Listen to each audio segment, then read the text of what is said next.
That's right, ladies and germs. You found your way back to Z Show. With me, Z. Of course, who else? Were you expecting somebody else? No, it's me. Sorry to disappoint some of you. But either way, welcome. Greetings and salutations, as always. We find ourselves back for another show. Come on in, everybody. Gather around. We're going to get into it tonight.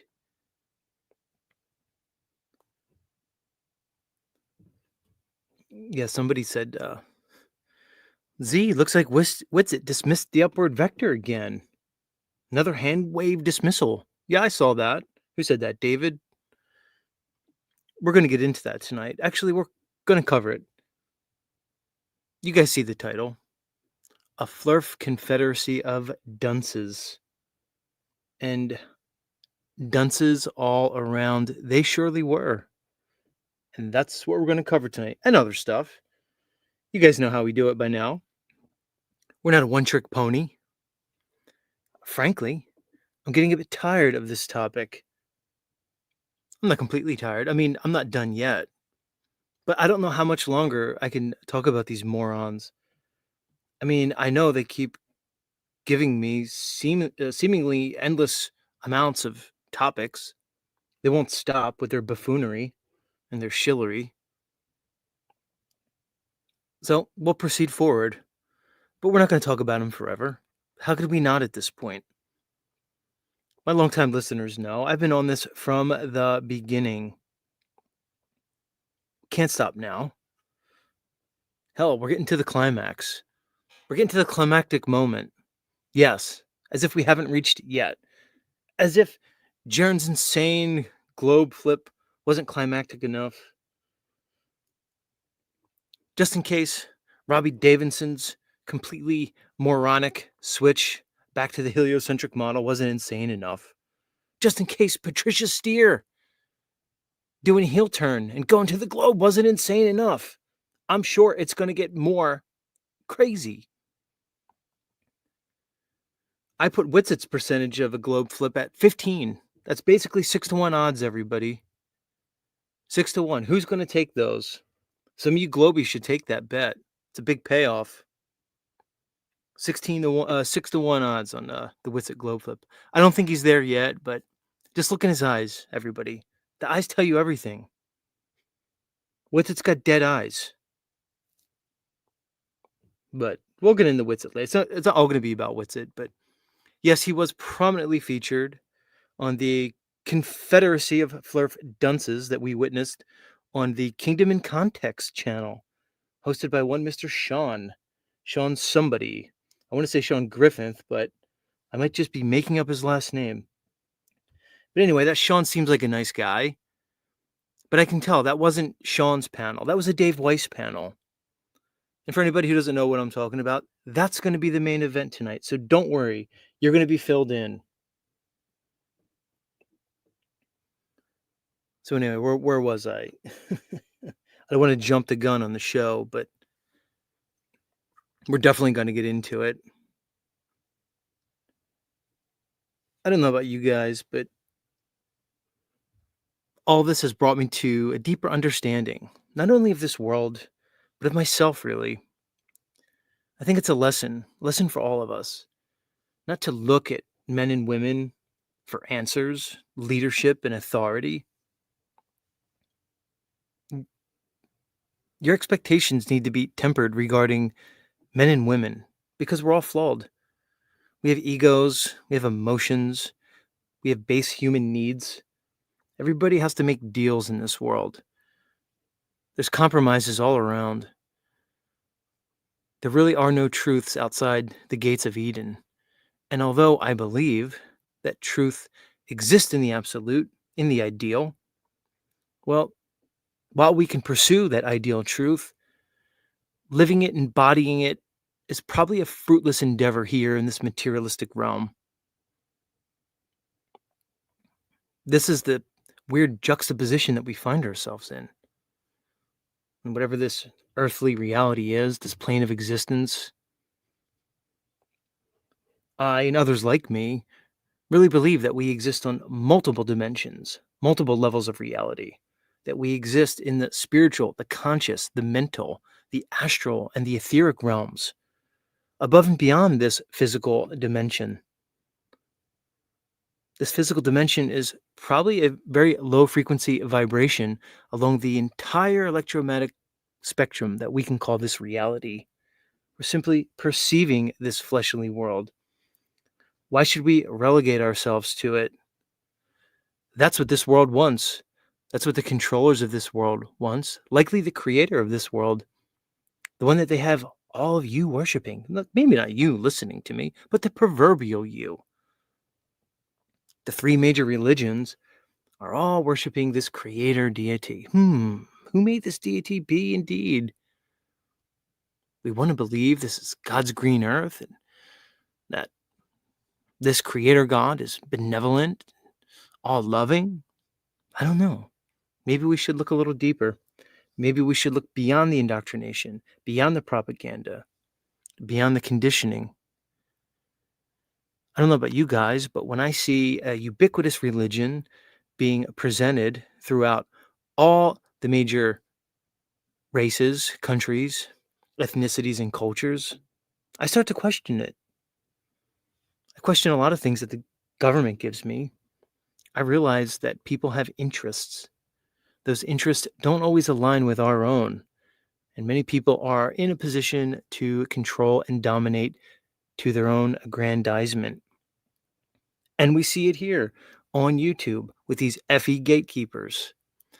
People attempting to basically control you, to manipulate and exploit you for their own aggrandizement. We see it on both sides. Make no mistake.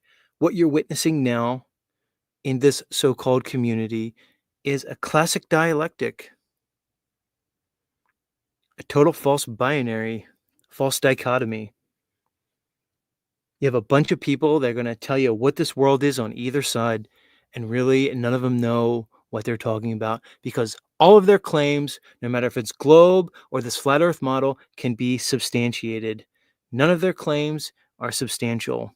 None of them could be supported and proven through evidence. And that's the idea. And isn't it that way with so many things in this world? We find ourselves presented with this false choice. It's basically a Coke or Pepsi option. The goal is to not fall for the trick. The truth probably lies somewhere in between, somewhere in a balance. I'm not saying this world is in any way a globe, but you have to think for yourself. If somebody is presenting you a story that is not evidenced and not supported, you should probably question it because unless it's substantiated by a demonstrated reality, it cannot be proven to be real. It only exists in the mind, in the world of fantasy. You can conjecture anything, presuppose. Many people use a self justifying type of logic and reasoning. They usually have a preordained conclusion and, based on faulty logic, work their way to this conclusion, usually through a series of logical fallacies, emotional appeals, and otherwise.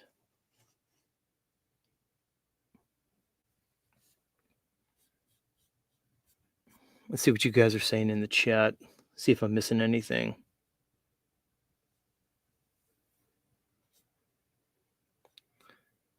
Look, for you people talking about the Bible as a flat earth book, that's one of the problems. Frankly, I'm not particularly comfortable with being strawmanned into some Hebrew or biblical conception of this world or the cosmology. Unfortunately, these FE gatekeepers, as I will evidence tonight, are consistently strawmanning the flat earth community into their version of the cosmology, their version of this world. This is not the case. There's many options. There should be no shifting of burden onto one to prove this so-called flat earth. It simply is. It stands on logic. To burden shift is a prime logical fallacy. The globe is the story, the globe is the claim, the globe is the model that they're telling you is functional. They're telling you that we're in outer space. They're telling you we're going to Mars. They're telling you so many things. However, again, none of it can be supported through evidence. Once you debunk the claim, once you falsify the claim, that's all that's necessary. I have no obligation to tell you what this world is. Why would I do so? Devoid of evidence. That's insane. But anyway, much love, everybody. Welcome.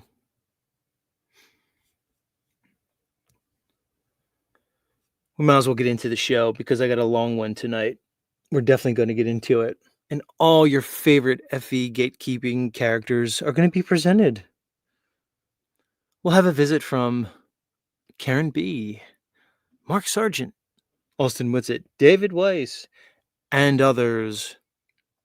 Oh, and let's not forget our friend Marty Leeds. Hey, Marty. Marty, remember me? You listening? Z? The guy you said should get his ass kicked in a bar? You remember that? Yeah, Marty Leeds made an appearance. What's going on with you, Marty? You're not looking too healthy.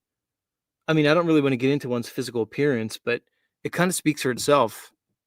I don't know. I'll let my audience comment on that, but CW says, I've only heard of the stream. Excited for this. Yeah, strap in, CW. We're going to get into it. Luckily, I edited the thing because the whole 3.5 hours was pretty mindless and dull. And if you want to know the truth, I was left feeling kind of low afterwards. It was low energy. The funny thing was, audience, of all these big prominent gatekeepers that appeared on this stream, and all of them that promoted it on their channels and through their social media, they couldn't get over 600 viewers. Which is funny. What does that say about these so-called FE leaders? I'll tell you what it tells me. It tells me they're nothing more than paper tigers. They're apparitions. They're not real. They basically supported each other. They circled their wagons around each other, promoted each other on their platforms. They created a facade, a persona around who they are and what they represent. They're really nothing. You know why? Because the topics played out really. How many times can you falsify the globe?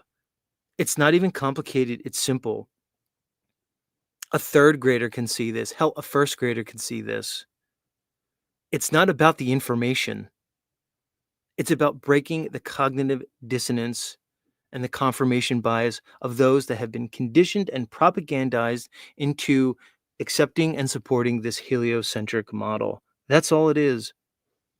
It's the magnitude of the deception that they can't understand. It's not the information.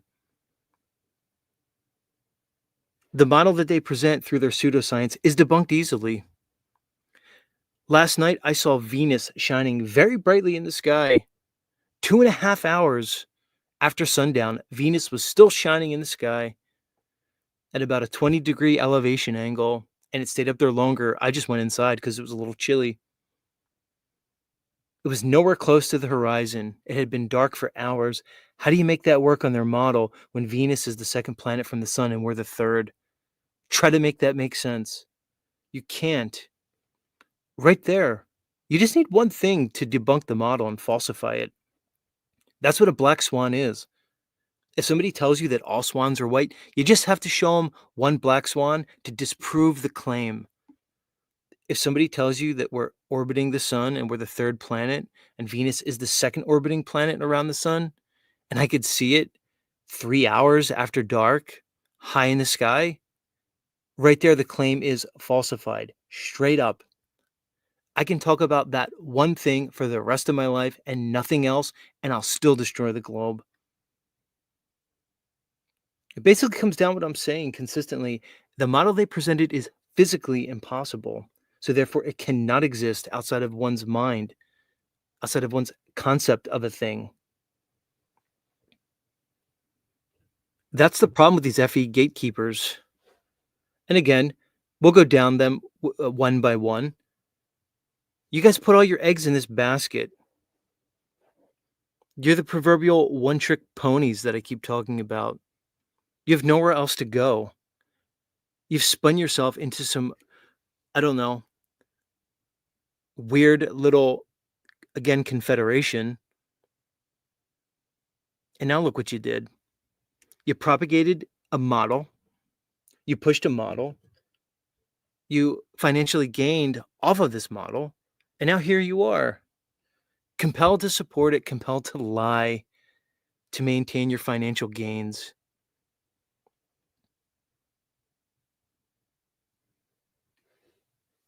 Anyway, maybe we'll get going with the show. I think that was enough of an intro. Let me take a sip of my tasty beverage.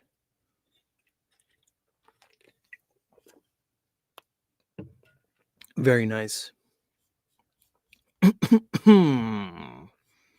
All right, let's fire this thing up. Where's my music? Much love, everybody. Thanks for being here. Like I said, we're going to get into it. This is just the beginning, the warm-up. I'm going to dish it on these people. You guys are shameless.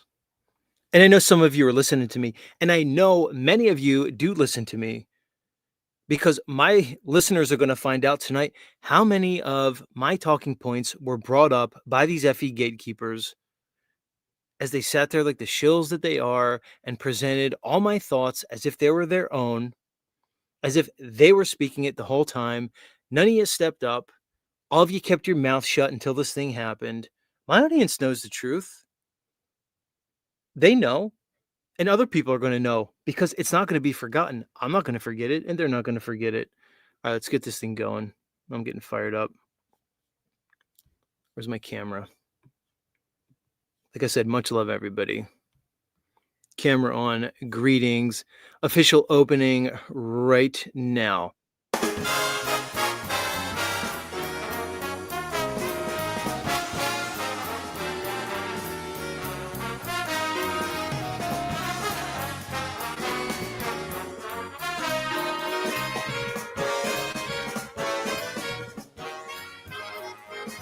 Good evening, everybody. Greetings and salutations. You found your way to Z's show. That's right, folks. It is the end of the rainbow, the bottom of the rabbit hole. And as always, we are broadcasting live and in living color around the level horizontal topographical plane that we all call Earth.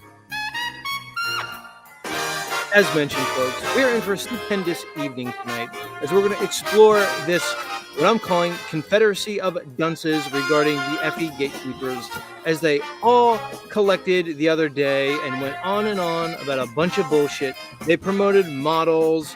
They talked a bunch of nonsense. It was really a shit show, and I'm going to point it out right here tonight. Somebody's got to make them interesting. Guys, you're boring. You're all boring. All right, let's get into it. Much love, everybody. Strap in. Thank you so much for being here. Who's with me? This is the fun time. Harmon Walker's here. What do you say, Harmon? Harmon, you gonna come talk to me tonight? I haven't played your music in so long. There's people waiting for you, Harmon. For anybody who doesn't know, Harmon Walker, this guy right here, was potentially, or he was one of the contestants in the Will Duffy sweepstakes regarding the third golden ticket. Apparently, it went to this Lisbeth. We see what happened with Lisbeth. Harmon, come up and tell us. Tell us if you were heartbroken. You didn't get to go on this so-called final experiment. Anyway, much love, Harmon. BLB, something in the house. Angela Baby Carson, much love. Realm Walker 1, welcome. Rom, good to see you. Chris Q, coming at you. Much love. Our pool in the house. Godheart Guardian, welcome as always. Earthship Bear, coming at you. Sean Alke from the Great White North. Corrine Skipper, hearts and fireworks to you too. Scoondroll, welcome. Isabella Live 2.0, much love. Morgan.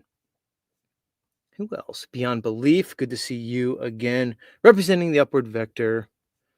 And so many more. Welcome. Gather around. Let's get into some stuff. I'm ready for it.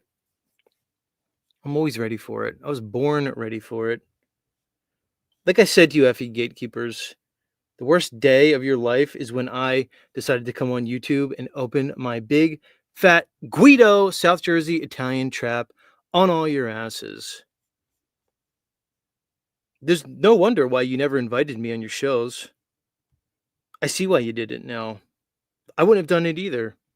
Jealousy's a son of a bitch, guys, but I'm going to railroad each and every one of you, and there's really no stopping me. But before we do that, let's talk about a little science. Not real science, but, pseudoscience. Come on, everybody.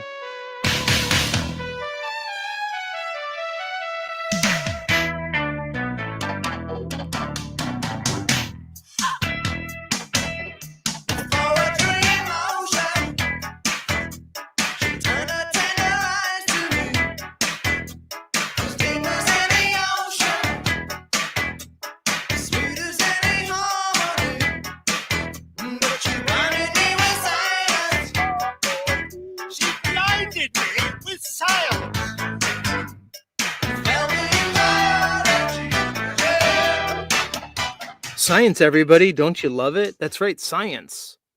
The stuff they're teaching your kids, the stuff they taught you, as you had to sit there in that public school indoctrination camp for like years and years and years. As you got brainwashed by some moron teacher teaching some moron curriculum. This is the world we live in. Guys, if you don't think propaganda is real, you need to think again. You think because you live in America, the land of the free, the home of the brave, that you're free from propaganda? Couldn't be further from the truth. We're going to prove it tonight as I sit here and present to you what they're calling science. Science in name only. Where is it? Where's my articles? Darn it. I haven't prepared and everything. Believe it or not, guys, I prepare for the show. Think what you want about it. I actually give a shit. Here we go.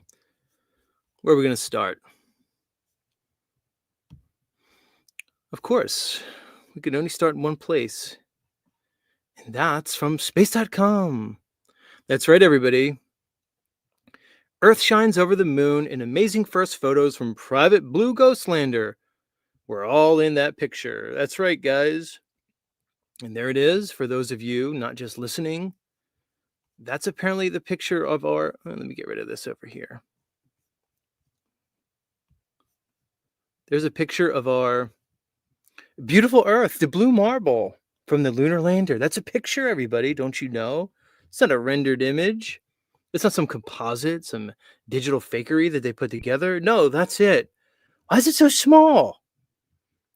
That's much smaller than that blue marble they showed us in 1972 when that final Apollo mission. I can't even make out what that is. You would think now in 2025, all these years later, we'd have this crystal clear image of Earth. Hell, you might even put a zoom camera up there. I know a bunch of people that have like these P1000s. Now there's a P1100. You could probably put a P2000 on that thing. But no, they give us a dot and they tell us it's Earth from the moon. And we're supposed to believe it. Let's get into it, everybody. Firefly Aerospace Blue Ghost lander may have only just touched down on the moon, but it's already beaming home spectacular views of Earth from the lunar surface after a historic landing on March 2nd. These incredible images from the moon, taken by the private Blue Ghost lander, were shared by its builder, Firefly Aerospace, just hours after the lunar landing. Blue Ghost touched down in the Sea of Crisis, after deftly performing 2 hazard avoidance maneuvers and achieving a precision landing within 100 meters of its target zone near the volcanic features of Mons Latrelle. Quote, "This is an incredibly challenging technical feat to pull off to land anything on the surface of the moon," somebody said, Deputy Associate Administrator for Exploration in NASA's Science Mission Directorate. So again, here we are, this supposed private company, but we have a NASA spokesman speaking for them. This is the new wave in space exploration, folks. Private company. Yeah, the one that landed recently, maybe about a year ago now, give or take, that tipped over on its side. Obviously, we have SpaceX shuttling astronauts to and fro the International Space Station. Multiple private companies in space. We have Blue Origin with its suborbital tourism, and on and on. And this is where it's going to go. Privatized space travel. Guess what? Subsidized by you. Yes, you, the American taxpayer.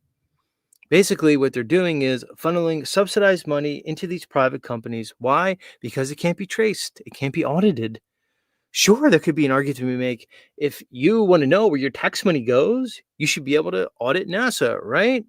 Well, how am I going to audit this company? How am I going to audit Firefly, some made up, privately owned, government operated company used to wash all the millions and millions of Black Ops money that they lose each year? More likely billions and trillions. Now, this is it. I said it a million times. I'll say it here again. There's really no difference between your government and the business world. Government's basically a corporation anyway. They've established these corporate entities basically as a form of necromancy. It's a death magic. A company is a corporation. A corporation comes from the root word corpse. It's a dead body. It's a dead body operating with some degree of sentience. There's no accountability for the dead. There's no agency, no morality. A company can do whatever it wants because it's really nobody. It's a dead thing. A company could just pollute. A company could spend all your tax money, not report it. A company could fire, hire, could do all kinds of things. There's really no separation between your government and any of these large companies. Look at 2020. Look at 2008, too big to fail. We were all taught that we live in a laissez-faire economy. Laissez-faire means let it be. Market system, free market, in which the best and brightest minds will prevail. Well, what we really see is a form of crony capitalism at best. At most, we're looking at a type of fascist system, socialist and potentially communal. This is what they want. It's all part of this one world order, one government, a handful of oligarchical corporations run by bloodline families, basically positioning themselves behind the corporation. It's the same thing here in space. It's the same thing in the entire financial sector. We're just seeing it here. So yeah, they go on, present more images from the moon. Here's another one. Interesting here, they say the second image released by Firefly shows the Blue Ghost lander on the surface of the moon with Earth in the background. And it's like they have Earth like reflecting off the lander. So this is where they're going with this. This is big news. People are buying this. And again, they have it here reflected off the panels. What else do we have? Here we go. This is a good follow-up article. This is from the Washington Post, everybody. Elon Musk's business empire is built on 38 billion in government funding. 38 billion. What was I just talking about? This is just Elon. What about this Firefly company? What's the other one, the Intuitive one that went last year? How many millions and billions did they get? Let's read on. Elon Musk and his cost-cutting U.S. Doge service team have been on a mission to trim government largesse. Yet Musk is one of the greatest beneficiary of taxpayer coffers. Isn't that interesting? So they put Musk on this Doge service team to try to curtail and cut government spending. Yet, funny enough, he is the greatest beneficiary of taxpayer coffers. That's you, everybody. Your money's going to Elon Musk. Do you trust your money with Musk? I don't know what's going on. He looks high, frankly. My take on Elon is like he does ecstasy or some weird designer synthetic Chinese drug. Like when we saw him at the inauguration and he was out of his mind. I have clips. I'll play him in the future. I think he's high out of his mind. That's besides the point. Over the years, Musk and his businesses have received at least 38 billion in government contracts, loans, subsidies, and tax credits, often at critical moments, helping seed the growth that has made him the world's richest person. Are you buying that Musk is the world's richest person? I'm not buying that anyway. The payment stretched back more than 20 years. Shortly after becoming CEO of a cash-strapped Tesla in 2008, Musk fought hard to secure a low-interest loan from the Energy Department. So here he was from 2008. He's already getting money from the Energy Department with Tesla. And on and on. Nearly 2/3 of the 38 billion in funds have been promised to Musk's businesses in the past 5 years. In 2024 alone, federal and local governments committed at least 6.3 billion to Musk's companies, the highest total to date. And the total amount is probably larger. And then it says, an additional 52 outgoing contracts with 7 government agencies, including NASA, the Defense Department, and General Services Administration, are on track to potentially pay Musk's companies an additional 11.8 billion over the next few years, according to the Post's analysis. That's another thing. He has his hands in everything. So Tesla, you have the Energy Department, you have NASA for all space exploration, and then you have the Department of Defense because he has those Starlink satellites that they're apparently using as some kind of star shield that they're calling it. So now Elon Musk, interestingly enough, is in charge of our defense system, everybody. Does that make you feel comfortable? Not me.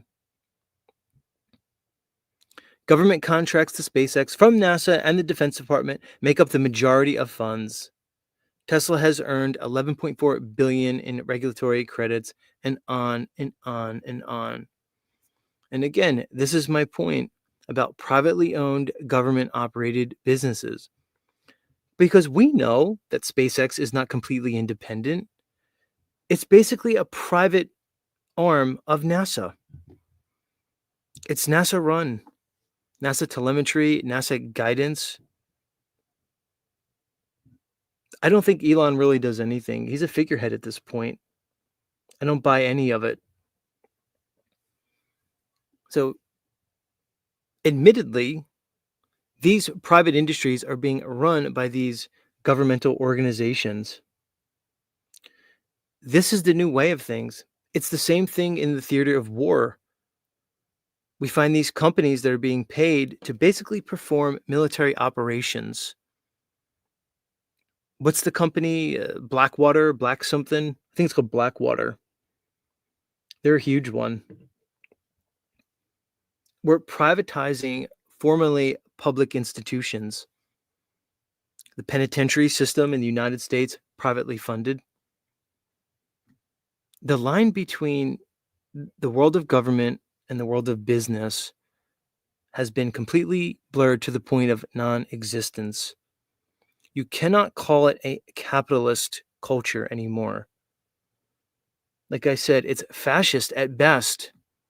And at worst, it's simply communist. There's no other way around it. What else do we have here? This one's from USA Today. Historic all-woman spaceflight to include Katy Perry, Lauren Sanchez. Blue Origin says its next spaceflight is set to make history. With celebrities such as Katy Perry, Lauren Sanchez, and Gail King on board, the all-woman crew will fly into space with a new Shepard spacecraft. Launches from West Texas desert this spring. The company says it's the first all-women flight since the Soviet Union's Valentina solo spaceflight in 1963. So here we go. They're putting Katy Perry in space. Well, we know it's not space. It's called suborbital space, where they basically get to experience a weightless environment for 3 minutes as they descend down, much like a parabolic flight or what can be considered a vomit rocket. They admit that they don't reach zero gravity. It's not low Earth orbit, it's suborbital space. Well, apparently, Katy Perry, for those of you who don't know, she is a popular pop singer. I don't know if she's more or less popular now than she was. Lauren Sanchez, who I believe is the either wife or girlfriend of Jeff Bezos, who owns this company, and Amazon, of course, and Gail King, who some of you may know is Oprah Winfrey's best friend and a prominent newscaster. Let's continue. The flight comes as Jeff Bezos' Blue Origin continues to become a major player in the commercial space industry. Here we go again. 3 articles in a row about the commercial space industry, competing with the likes of Elon Musk's SpaceX for NASA's business, as well as the business of other private companies. Again, other private companies. I forgot to mention Boeing. Do you guys remember? It was Boeing that sent that capsule up that stranded, supposedly, those 2 astronauts on the ISS. Apparently, they're still there, everybody, by the way. But don't worry, Elon Musk is coming to the rescue, and his good buddy Donald Trump. Think about all these private companies in this supposed commercial space industry. And people are going to ask, well, Z, how could you say that the space presentation is fake? How could all these people be in on it? Look at all these private companies: SpaceX, Blue Origin, Boeing, Firefly, on, and more. Wouldn't they all have to be in on it? Isn't it too many people?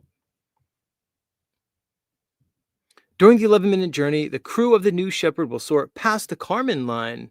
We talked about this, the Kármán line, right about 330,000 feet. And since Harmon Walker's here, you paying attention, Harmon? I'll bring up one of his points. How can we have lift past a certain altitude? Meaning to say, well, all right, we know we could send balloons up about 128,000 feet. They tell us the SR-71 military aircraft can fly about 80 or 85,000 feet above sea level. But how do they get a rocket to 330,000 feet? That's like 63, 64 miles. They tell us that as you go higher in elevation, the atmosphere becomes thinner and thinner. Basically means those air particles that they tell us about almost all but disappear. But yet they tell us that they can get this craft up there and somehow have thrust. I'm not sure it's possible. Hey, maybe it is. Maybe I'm missing something. But even so, what does it tell us? Suborbital. There's no orbit involved. Let's continue. We'll soar past the Kármán line, the internationally recognized boundary of space, experiencing several minutes of weightlessness and witnessing views of Earth through windows that take up more than 1/3 of the capsule's surface area. Right, there's curved windows, just like the plane, curved windows. Anyway, I'm just saying. Every person on board is a crew member. There are no pilots, according to a statement from Blue Origin, which noted that New Shepard is a fully autonomous vehicle with no specialized roles for the crew.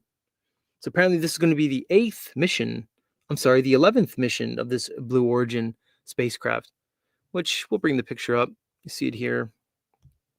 Consists of a rocket and a capsule. Both come down on parachutes.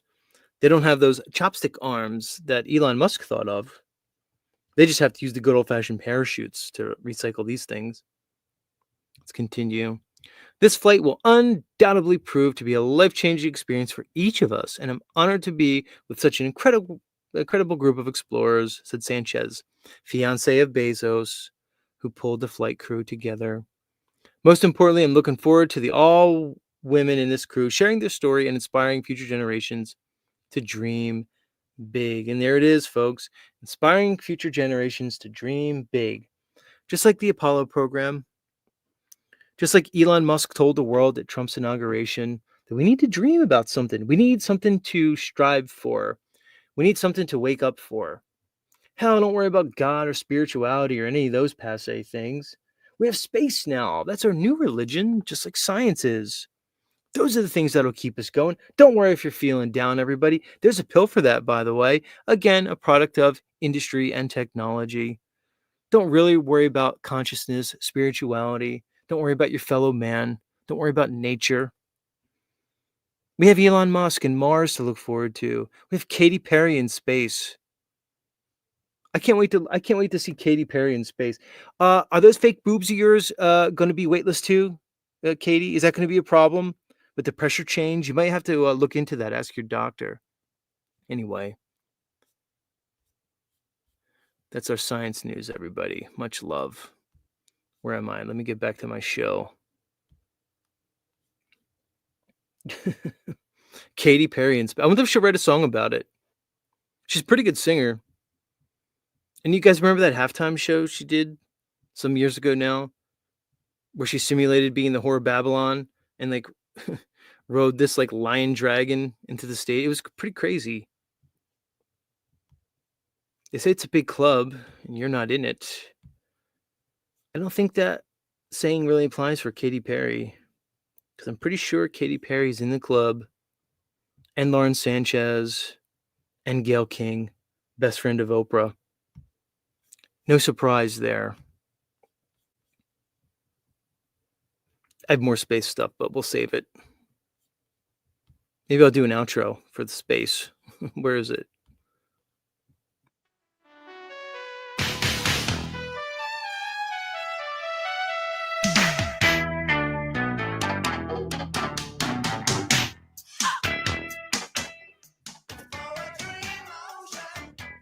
All right, let's get to the main event. I can't wait all night before I get into these guys.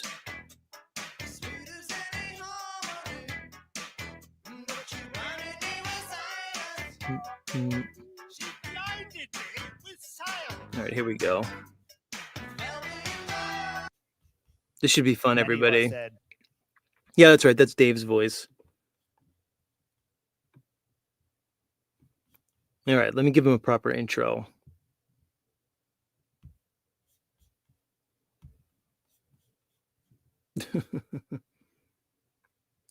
Salty Sergio says flurf is a derogatory term. Yeah, I know it's a derogatory term. Good job. You get the prize for the night. Way to go, Salty Sergio. Much love for being here. Flurf is a derogatory term. Yeah, it was used as such. These people deserve derision. Get it? That's why I did it. Stick around. I'm not your average Flurf channel, dude. I'll let my audience fill you in if you have any questions. I'm sure they'll be able to handle it just fine.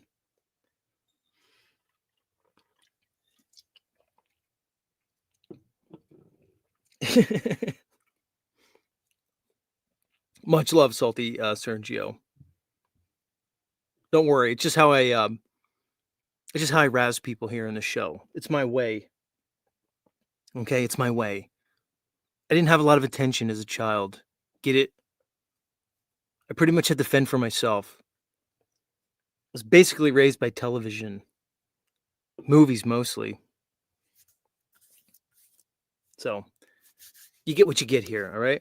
All right, let's get into this thing. Let me pull it up. Make sure my audio is good. Because I actually spent time editing this mess. Yeah, tell him. Angela, Z's the flat earth king. Enough said. I don't know.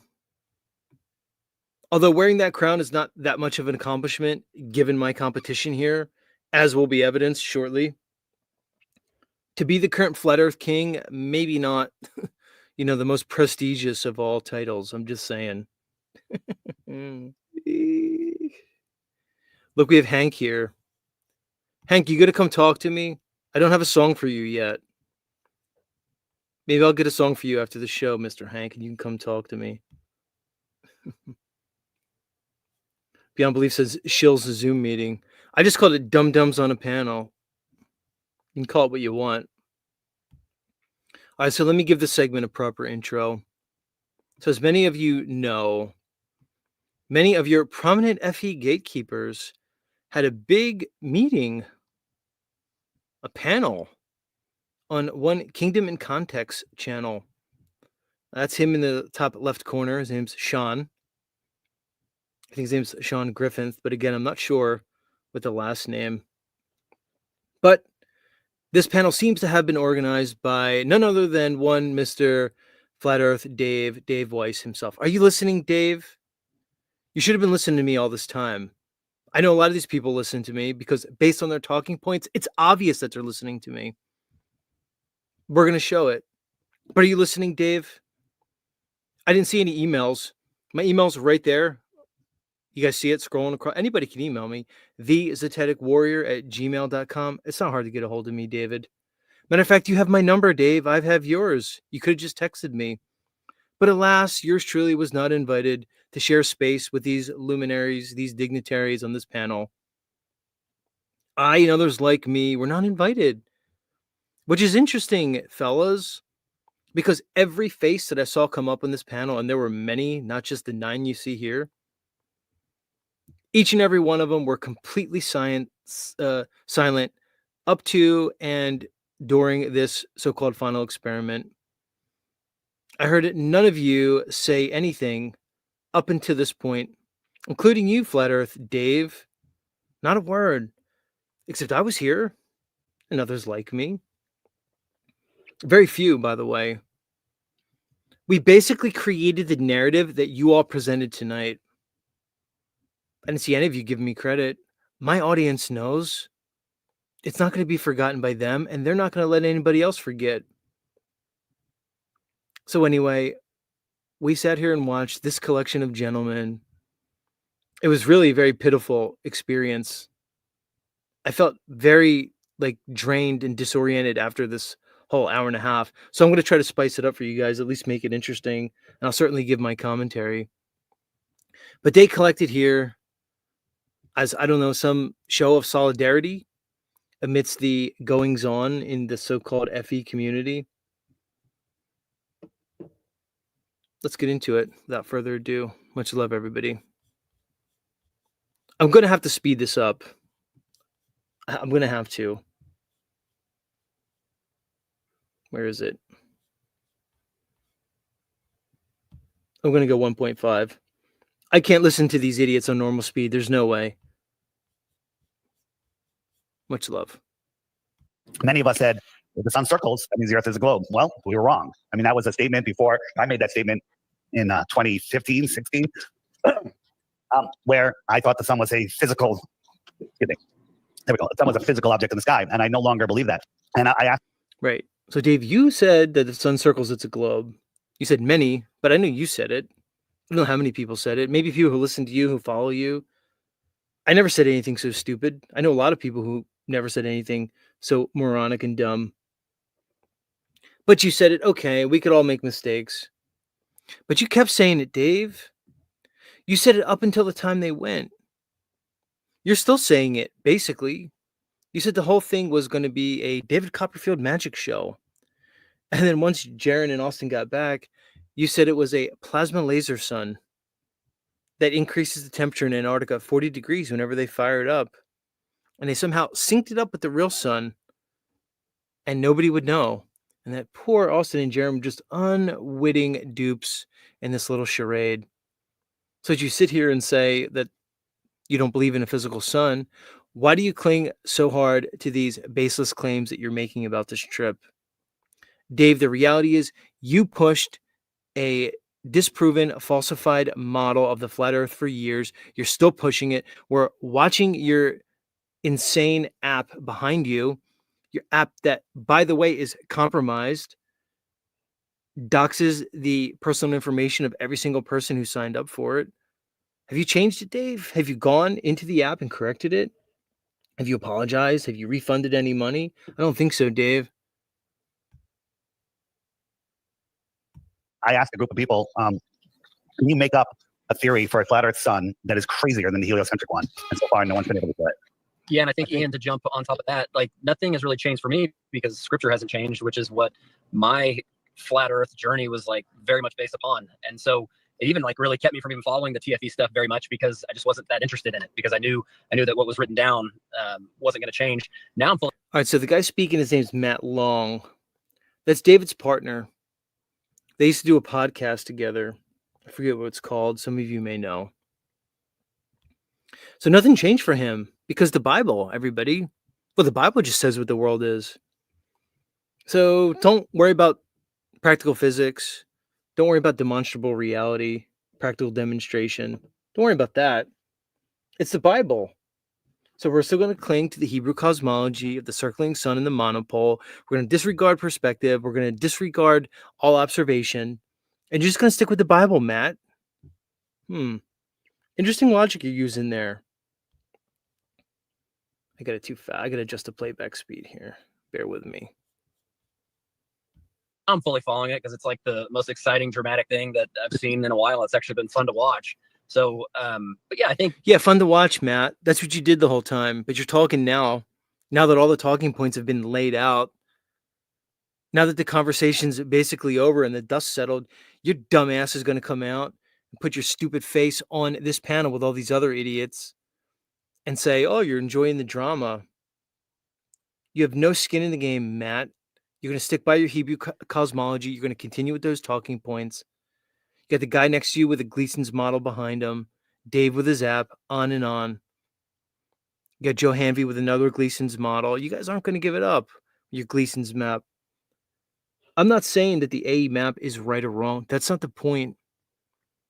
The point is, why are you guys presenting a model? Why are you conflating maps and models? And why do you spend the majority of this panel talking about the Bible's cosmology?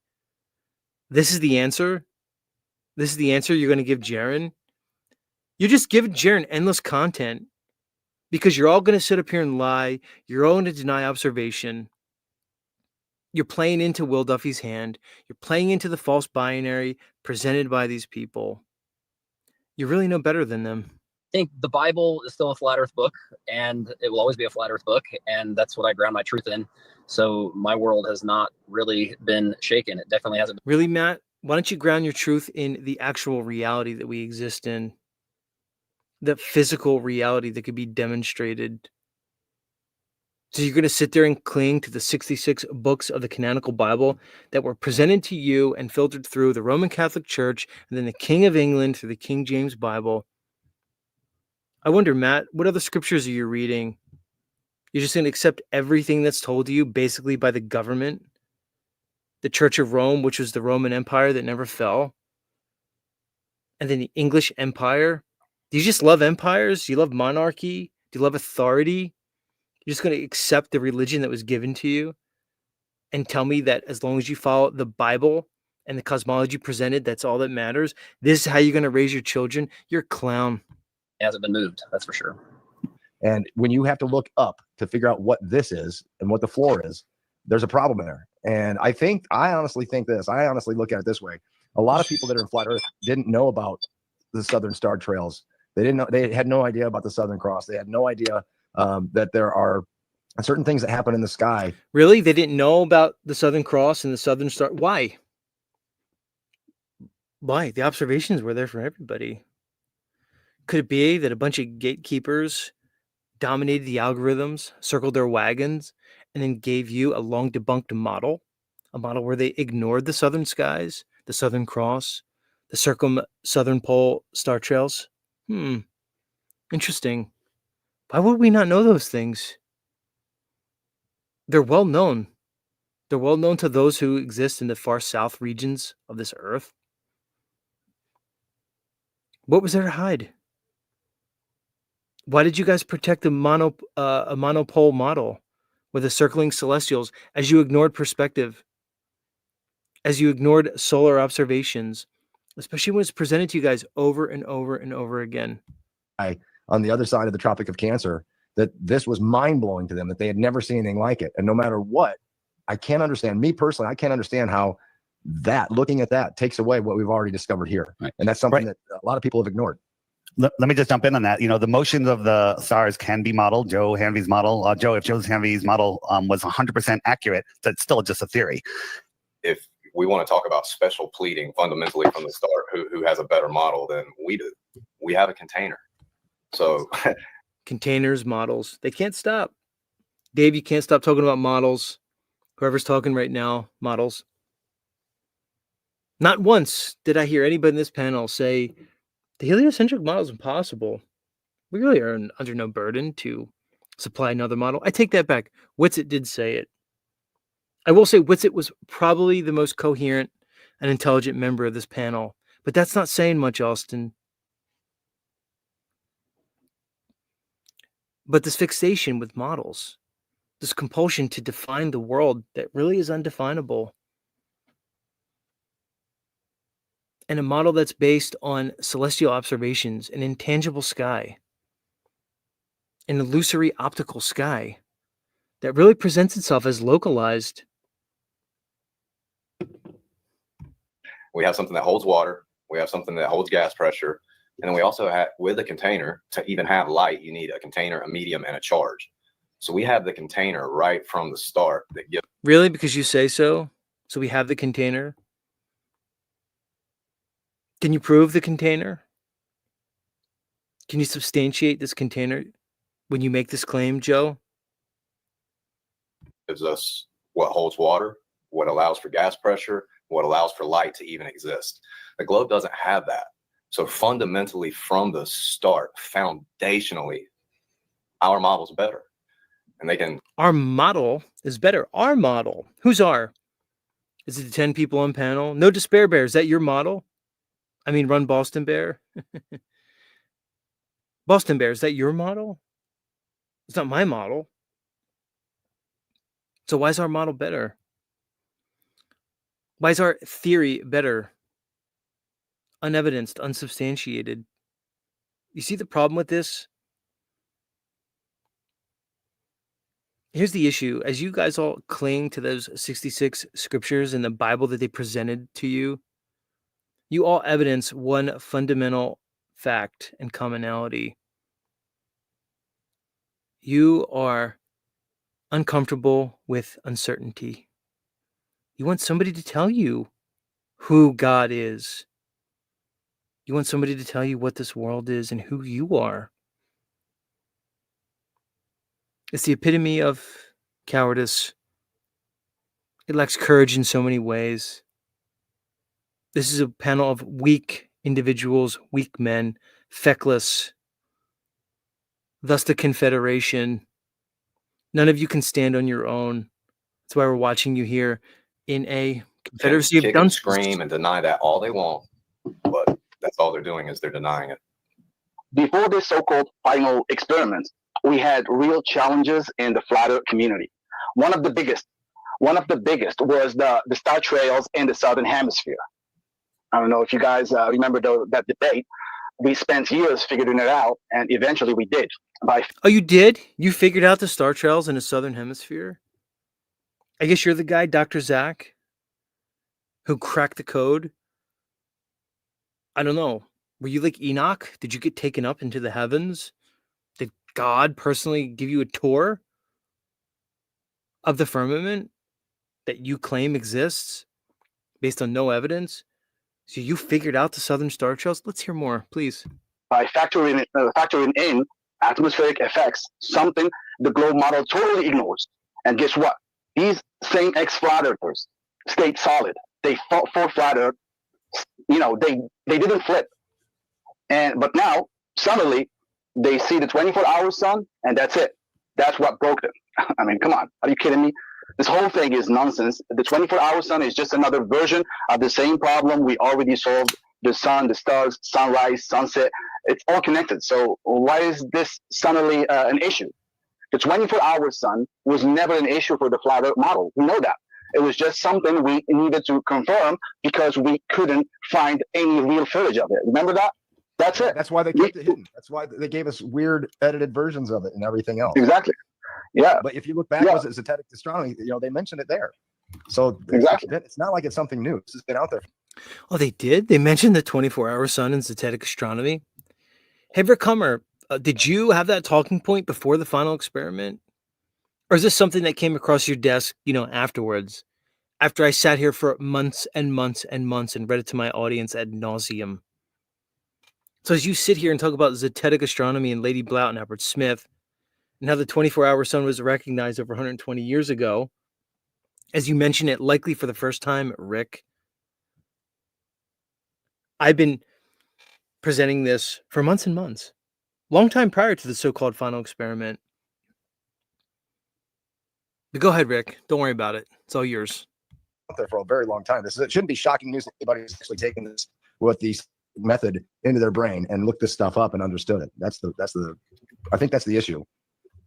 Yeah. Well, I don't know. We've always explained that the stars in the south seem to rotate around the center. Look at these people. I want everybody who's watching, just take a look at the faces. look at these people. Look at Mark Sargent. Look at Whitsitt. You guys all look like your puppy died. Or like you're waiting in line at the principal's office. You guys all look like you did something wrong. Why so downtrodden, everybody? What's going on? Do you realize you're all desperate shills and pathetic? Do you realize you've sold your humanity and morality out as you cling to some desperate conception and, for clout? As you have to kowtow to Dave Weiss just to get the invite? Where are you, Dave? This is what you're going to do? You're going to gather a group of people who agree with you, agree with your model, support you, a mutual admiration society of shills. Every one of these people. Central points. And when we say stars, we include the sun because it follows the same pattern as it crosses the equator into the southern hemisphere. But this isn't proof of the globe. From the flat Earth perspective, southern star trails only appear to move in the opposite direction, but in reality, they still rotate around Polaris. They do in reality, and you know that, how, Zach? Because you want it to. Here's the thing, everybody. When you make positive statements, you claim things, you need to back it up. You need to support it. There's no way to support the claim he just made. It's impossible. It's a nice thought until it's falsified. We really don't know what the skies are doing. We view the celestial bodies from a highly localized and individualistic point of view, straight up. Turns out this world is much more mysterious than many of us thought. Which is funny because you think these religious zealots would understand that. Maybe if they looked to something other than this book that was given to them for answers, they might be able to see it. What we see is just an optical illusion caused by refraction. We even ran experiments to back this up. Are we 100% sure? Hell no. No, no one can be. Maybe we're right, maybe we're wrong, but at least we tested it. And our model would be based on that. What have you done, Globe Earthers? And if refraction can make this... Do you see the pissing contest? You see the dialectic? Our model versus your model. Heels dug in. Arrogance. Ego. None of these things should be part of the conversation. Your understandings, your thought processes are faulty from their foundation. Every one of you here, you included, Whitsitt. The arrogance that you all have to come up here as you try to define this world is no less than that shown by the pseudo-scientific community that gave us the globe. None of you are any better. You're all evidencing the same human frailties that are evidenced by, I would say, the last 400 to 500 years of intelligentsia. You think you could define an undefinable world. You're hell-bent on control and domination of this so-called nature. You really lack any thought towards spirituality. Your faces show it. None of you men believe anything you're saying here. None of you. You lack conviction. You lack courage. And to me, you're all sellouts. It's actually disgusting. I'm disgusted by you people. The stars below the equator appear to circle Antarctica in the opposite direction for 24 hours, then why wouldn't the same thing apply to the sun? The only difference between the stars and the sun is that the sun moves in a circular pattern between the tropics. Depending on its position, it follows the star pattern of that hemisphere. So, Dr. Zek, as you sit here and claim with no evidence that the sun migrates between the tropics, you lead all of your listeners astray. The model's been debunked 7 ways from Sunday.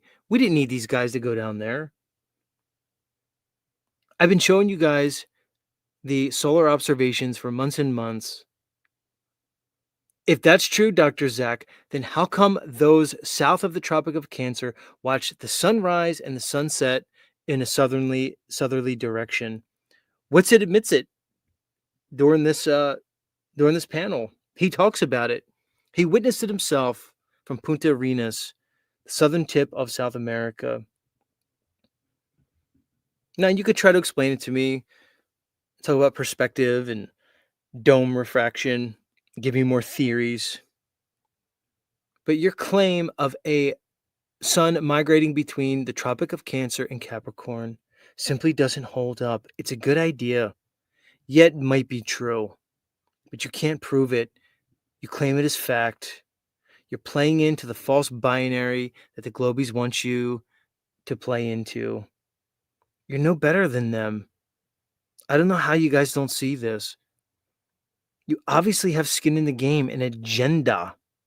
And whether it's to support your belief system in your religion, whether it's like Dave to support his totally shilled app, whether it's Austin to support his ego. You're all compromised in a way, each and every one of you. I don't know if I'm explaining it well. In the northern hemisphere, it moves like the northern stars. In the southern hemisphere, it moves like the southern stars. So what's the problem here? Zach, you did a great video. You did a great video where you showed that you can't triangulate the sun because we see it in an apparent position. You know what video exactly. So yeah, of course. We can prove that all the time. Can Globers make the same claim on a globe Earth that the sun would be in an apparent position? I don't think so. Well, their scientists, they say that the apparent sun, there is an apparent sun. So what we are looking at is not the real sun. And Look, Dr. Zach, you may have been talking about the apparent sun. I know Whitsitt talked about the apparent, but I know I've been talking about the apparent sun. I'm the one who went on Jaron's show and to his face told him about the apparent sun. The one that he denied and called me crazy for even bringing it up. Even though the globe model that he supports admits the apparent sun. As Dr. Zach is going to point out in a bit, the apparent sun is admitted. No matter what model, globe, flat, or otherwise, the sun has to be apparent. The celestial bodies cannot be triangulated. I'll say it every single time I come live if I have to. Good on you, Dr. Zach, for knowing it. Let's hear it. They mention it when the sun is setting. They say the real sun sets way before not way before, like probably a minute before, after, sorry. The real sun sets like a minute before the apparent sun, okay? And the degree, the angle between them is 0.84, if I'm not mistaken. So they admit that there is an apparent sun. It's scientific right now. But if we say there is an apparent sun, we are crazy. But this science says the same thing. You know what I mean? Yeah, and just and at the beginning, I was going up against all the people that were attacking them because the claims they were making were wrong and provably wrong. The question isn't, so many people think it was filmed somewhere else and everything. I think they pretty much proved that they were there, and whatever they filmed, they filmed. Now, did some film get manipulated? I have no idea, no way to know, right? I kind of believe what Austin tells me, Jaron, yeah, he's gone. I don't know what's going on with him. I've literally blocked him on all platforms. I don't really talk to him anymore because we just don't jive. So again, the chat is kind of, and the panel, we're kind of slipping off track. Let's talk about the proofs, right? If they went there and saw the circling sun, what does it mean, right? Does it mean they saw a fake sun? I'm going down that line, but I can't prove it. Did they see a real sun? Is it an anomaly that happens just during 2 weeks during the solstice? On either side of the solstice? I don't know, but it only. So Dave's going down the line still that they saw a fake sun. Still riding that train. As Austin Whitsitt is right there with him. I hope you guys get into it later. Happened once. After all of these years, it took some propped up Globers to go down there to be the first ones to ever witness it in reality. And that's weird. That's not scientific. You got to do it. Really? You're going to keep claiming that McToon and McKeegan and Whitsitt and Duffy, Jaron were the first people ever to witness the 24-hour sun. You're going to stick to that, Dave? You see how slippery Dave is? Do you see how he uses half-truths for his deception? Dave, do you know you're doing this, or does this come naturally based off your lineage? Wink, wink. It's so slimy the way you do it, Dave. The way you just place a claim in there and just move right on. That they're the first people to ever see this 24-hour astral sun? Really, dude? Based on what? As you sat there and nodded your head along, as your buddy Rick Hammer explained how the Zetetics over 120 years ago acknowledged the 24-hour Antarctic sun? Don't you see your contradictions, Dave? Or do you just lie so much that it basically rolls off your back at this point? At least 3 times for it to be a scientific observation. There's also coming out, Steve from Space Busters, I was hoping he would be here. He did an analysis of all of the bases in Antarctica and their sunset times. It doesn't work on a globe. And he's really done a lot of work that should be coming out, maybe even today, but any day soon. So, Austin, you want to jump in? Sure, can you hear me? Yeah. Thanks for being here, man. Appreciate it. Yeah. I mixed up the times actually.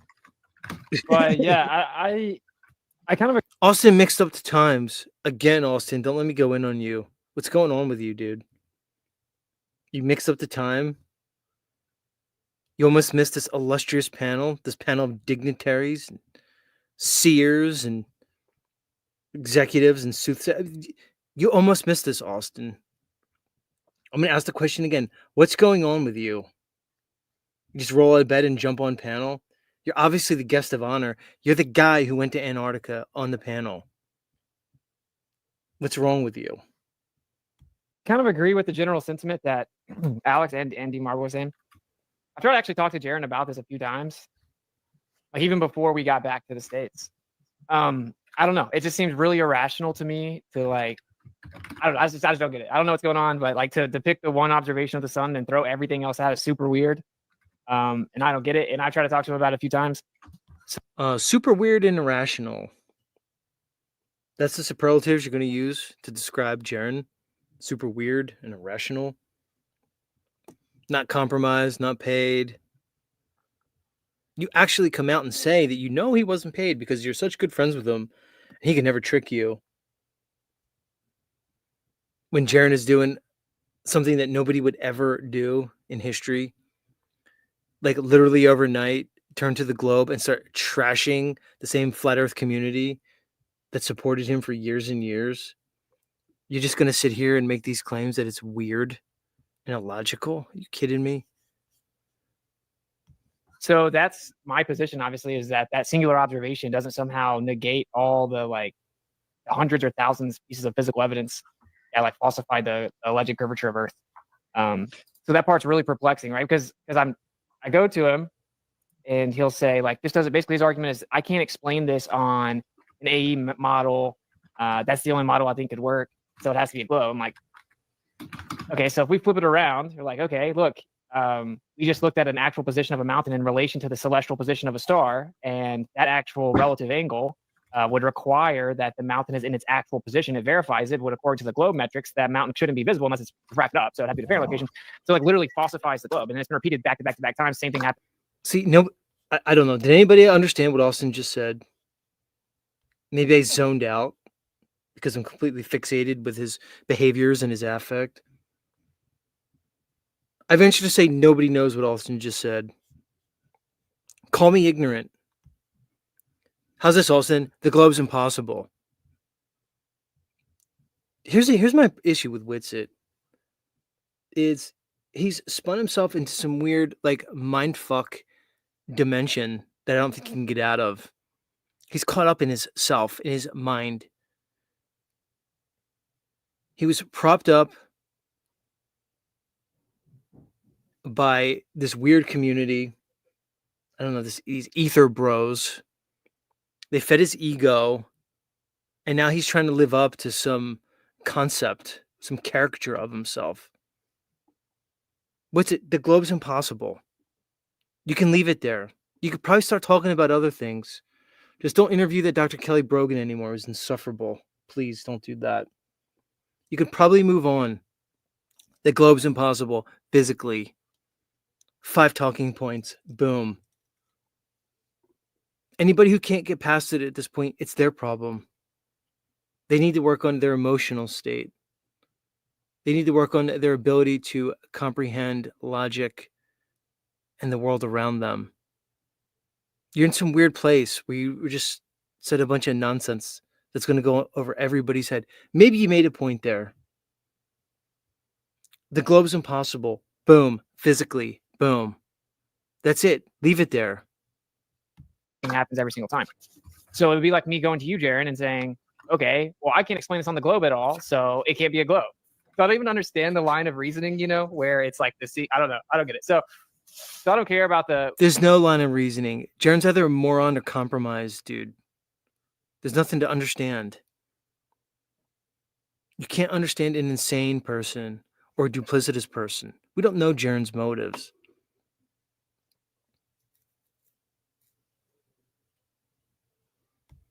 Who does what, says what, but yeah, I think we definitely went there, bro. All the conspiracies about it, I think are kind of goofy, but whatever. Let me just type. Go ahead, finish up. Sorry. Go ahead. We went there. We saw what I would say was just the sun. The sun's always in an apparent position. I've known this about flat Earth for 5 years. The sun has to be in an apparent position on a flat Earth. That's well known.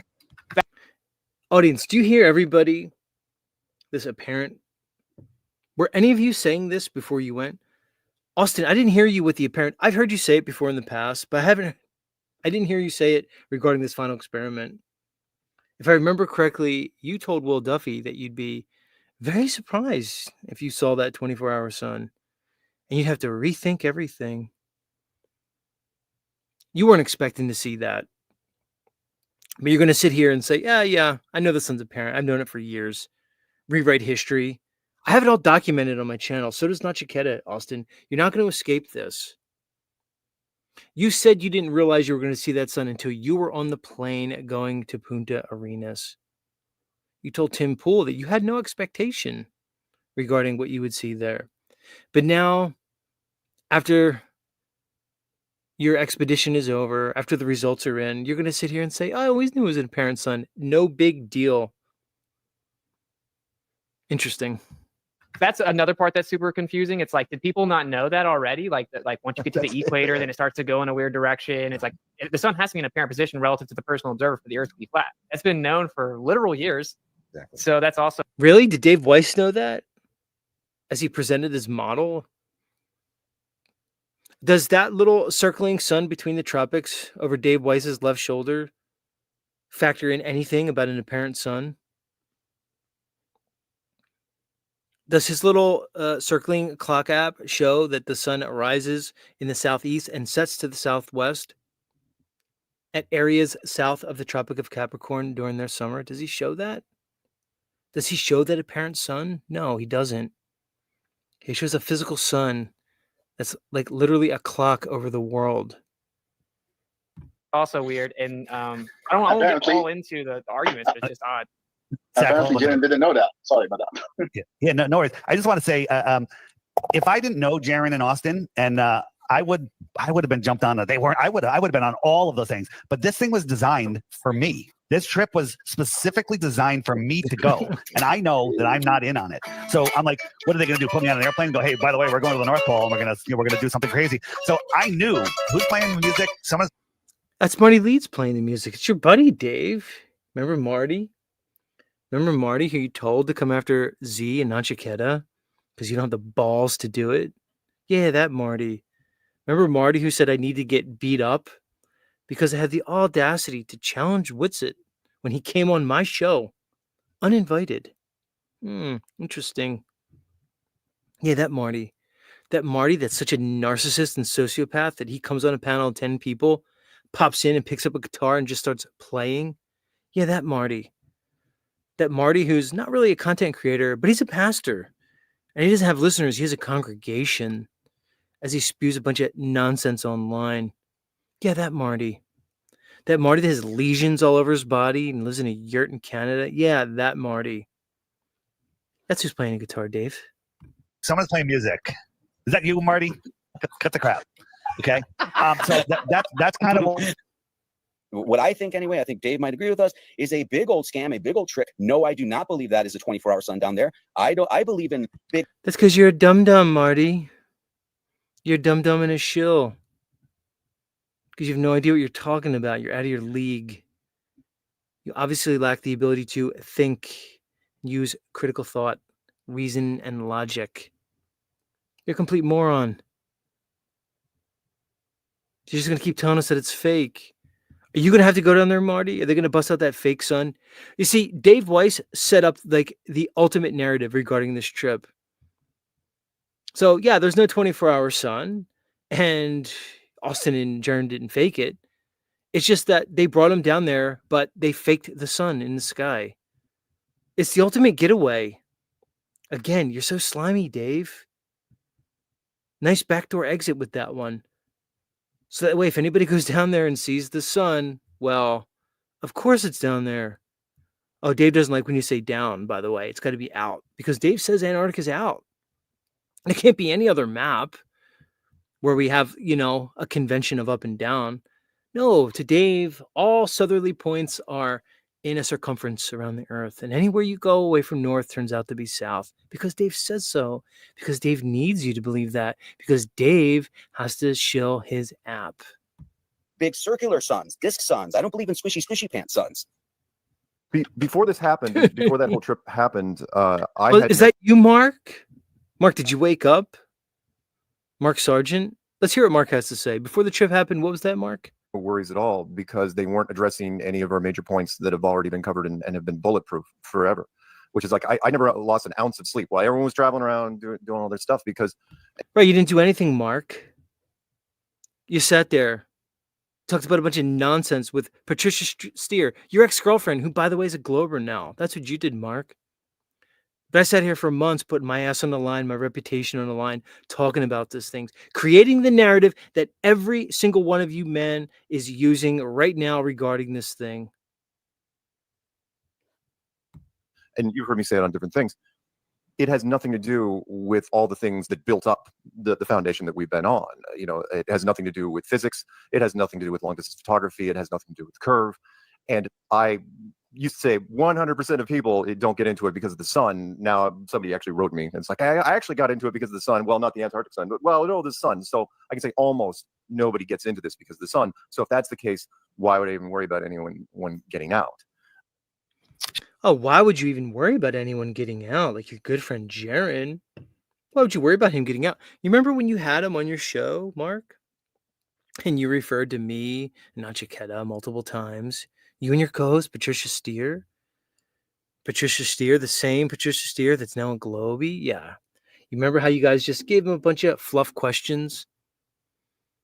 Do you remember how Nachiketa emailed you, Mark? And told you what Jaron was going to do and invited you on his show to talk about it? Do you remember when you responded and said, "Don't worry, Nachiketa. We protect our own. And if Jaron ever flips, I'll be the first one to go after him." But yet you said nothing until the other night when your literal co-host didn't show up for the show and you had to talk about it. Then you decided to open your trap. Now, months later, many months later, you talked about it finally because you had to, because you were embarrassed that your ex-girlfriend did a globe flip and didn't show up for your show. But you didn't expect him to leave, even though everybody was telling you he would. Well, not everybody.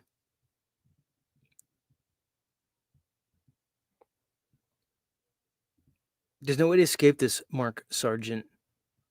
I don't know how you people have the balls to even keep your channel going at this point. How you can come up there shamelessly with no embarrassment and present yourself is beyond me. You still won't acknowledge me. You still won't acknowledge Nachiketa. You know what happened, Mark. Dave Weiss, you know the situation. You guys are going to sit here and promote a model that's been debunked. You're driving us further into a quagmire. Not me, really. I don't know why I just included myself in it. Every one of you. All you men here showing your face are doing the same thing. You're uninteresting. You're boring. You have the same talking points over and over again. And again, I'll point out, all the people that showed up to this panel, they couldn't hold 600 listeners. It's a joke. The funny thing is, Jaron, the guy that you guys are ripping on, he looks like he's pulling more than 600. You guys couldn't get that together. By no means am I a fan of Jaron, but what does that say? Sean, can you make me big screen for a second? I have some graphics. I want to show my final experiment. Right? Where is let's go, Dave. So please, Dave, let's hear your final experiment. Let's go. Yeah. So here I am. We're in Chile, and we get 2 airplanes. We go to Antarctica. We prove that we're there. We turn the planes sideways. It's 10,000 miles around. It would take 500 miles an hour. It would take 10 hours to meet at the other side. Now, that doesn't prove that the Earth is a globe. It proves that we went around a continent. On a flat Earth, it would look like this. We go from Chile to Antarctica. We turn the planes. It's 68,000 miles, allegedly. That's a Captain Cook measurement. And it would take 68 hours for those planes to come and meet over there. Right now, that's a long flight. Really, Dave? On the AE map? The AE map that you say has to be the Earth? So your final experiment is just another false binary. That's funny, Dave. So in your desperation to preserve your model, you're going to set the FE community up for another fail. Because you're arrogant, you're egoic, you're slimy, you're disgusting. Come on, Dave. When are you going to text me? I'm still waiting for the call. Flight actually can't happen. It's too long of a flight. But the question is, does that prove? Well, if we look at this map, perhaps they went from Chile to here, and then they went around there, right? So we don't know if the base off of Chile. Or perhaps a map is not the world. Perhaps your idea of what this world was is not so, Dave. Did you ever think of that? Did you ever think that maybe there's some other configuration regarding the continents and the geography? No, I guess it couldn't be that, right? Chile's here, and the base off of Africa is out here somewhere, and the base off of Australia is out here somewhere. We don't know, right? So the final step would be they'd have to fly to Australia in a certain amount of time, and then that would actually prove it. So on a flat Earth, it would be like that, and it would just take too long. You can. Oh, it would be on a flat Earth. It would be like that because you say so, Dave. Based on what evidence?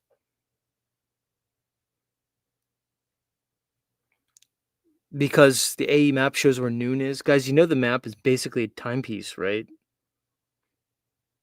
It shows where the sun is at noon. So as you beg the question of the circling sun, as you beg the question of the monopole in the north, as you beg the question of Antarctica being the circumference of the world, you set us up for another false dichotomy. Easily disproven, easily taken down. Dave, I know you see this. The fact that you don't care is what's so astonishing. You can get, there's the amount of difference in time is undoable. Now, if the Earth is flat, this is impossible. It cannot be done. If the Earth is a globe, there's no reason it can't be done. Oh, really? The Earth is a globe. There's no reason it can't be done.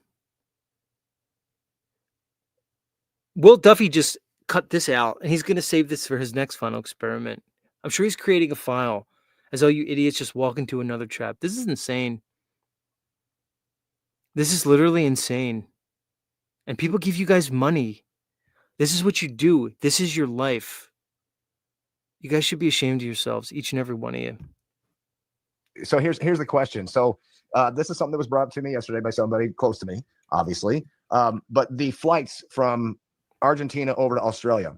Now the question is how are these flights quicker than what they should be? Quote unquote, from globe measurements to FE measurements. Oh, it's the FE measurements? Oh, the same FE measurements that Dave's going to present on the Gleason's map? I'm sure Dave's going to tell us. Go ahead, Dave. Keep justifying your model, please. Go on, sir. Are these flights, these flights that people are on? I hope you watch me, Dave. I should be must-see TV for you. I could help you. I'm probably the only one at this point that could help you. Me and very few others. They're saying that they're taking 13 hours less. That was a number that was given to me. That it was 13 hours less to go from point A to point B, Argentina to Australia. So I don't know. I don't have the data, but can somebody touch base on the flights and how they're quicker than what they are, longer than what they should be? Yeah. So in the South, many of us have talked about it. All of the speed records for sailboats happen in the North, right? When it's windier in the South, makes no sense. Well, GPS, NASA on GPS is how they determine distances. So, the Antarctic sailboat race, the average speed that these guys are going, according to GPS, is like 4 miles per hour. These boats can go 4 miles per hour when they're tied up at the dock. So the thing is, if you look from Shanghai to New York, it's 7,392 miles. And then at an equal latitude south, Sydney to Santiago is move that a little bit, is 7,060 miles. So it's almost 300 miles less. But for some reason in the South, for the shorter flight, they use a Boeing 787-9, which has a longer range than the other one. So for the shorter flight, they use the longer range plane in the South. For the longer flight, allegedly, they use the shorter route plane. That makes no sense whatsoever. That doesn't work. Can we confirm this, Dave? What happens in the future where they stop using that plane? What happens to your talking point? You see, for the undiscriminating mind, Dave's bullshit may work. Like when he conflates, I don't know, like 9/11 with a plasma sun and appeals to the possibility of holograms because, holograms exist. This is what Dave does. He uses a series of half-truths to lead you down a fallacious line of reasoning so he can reach his agenda-based conclusion. This is what he does. He's doing it here. Dave needs the jet airliner to go faster than a standard one. Dave needs a 350 mile an hour jet stream. So the plane basically goes 1,000 miles an hour ground speed. Because Dave has to preserve the distance between Australia and South America so he could have his app and his model. Dave's going to do everything he can to explain the disparity in the times between Australia to South America. He's going to do everything but say, hey, maybe the continents are closer than my Gleason's map is telling you. Doesn't work. And if we actually look at a Boeing 787-9, right, it goes 650 miles per hour. That's the cruising speed of that airplane, right? So Santiago to Auckland is 5,650 miles on the globe. That would mean a 13-hour flight time, they'd be going 434 miles per hour. Do you know an airplane that wants to go 434 miles per hour when it could go 650, right? Then you add in a tailwind, which we saw a 350 mile an hour tailwind. It's going over 1,000 miles an hour. It makes perfect sense. Dave, real quick. Makes perfect sense. Just like the plasma sun makes perfect sense. Holographic projection. Don't you understand, everybody? How are you missing it? What Dave said makes perfect sense. A plane that's going to have a ground speed of 1,000 miles an hour. 1,000 miles an hour. Because Dave says so. Dave, what if we didn't have that 350 mile an hour tailwind? Do you understand what he's saying? He's basically saying instead of going 434 miles an hour over those 13 hours, it has to go 1,000, more than double.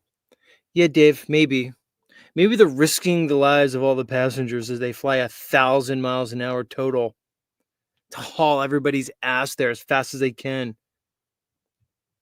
Or maybe the map that you've been promoting and conflating with the model is simply not reality. Did you ever think of that, Dave? As you and Jaren, as you play into the false binary, say there's no other way there could be a flat Earth. Even there's been many other models, which I'll be presenting in the near future, that show the continents arranged in completely different ways, a totally different geography. Some people think the Mercator map is the actual map, the projection.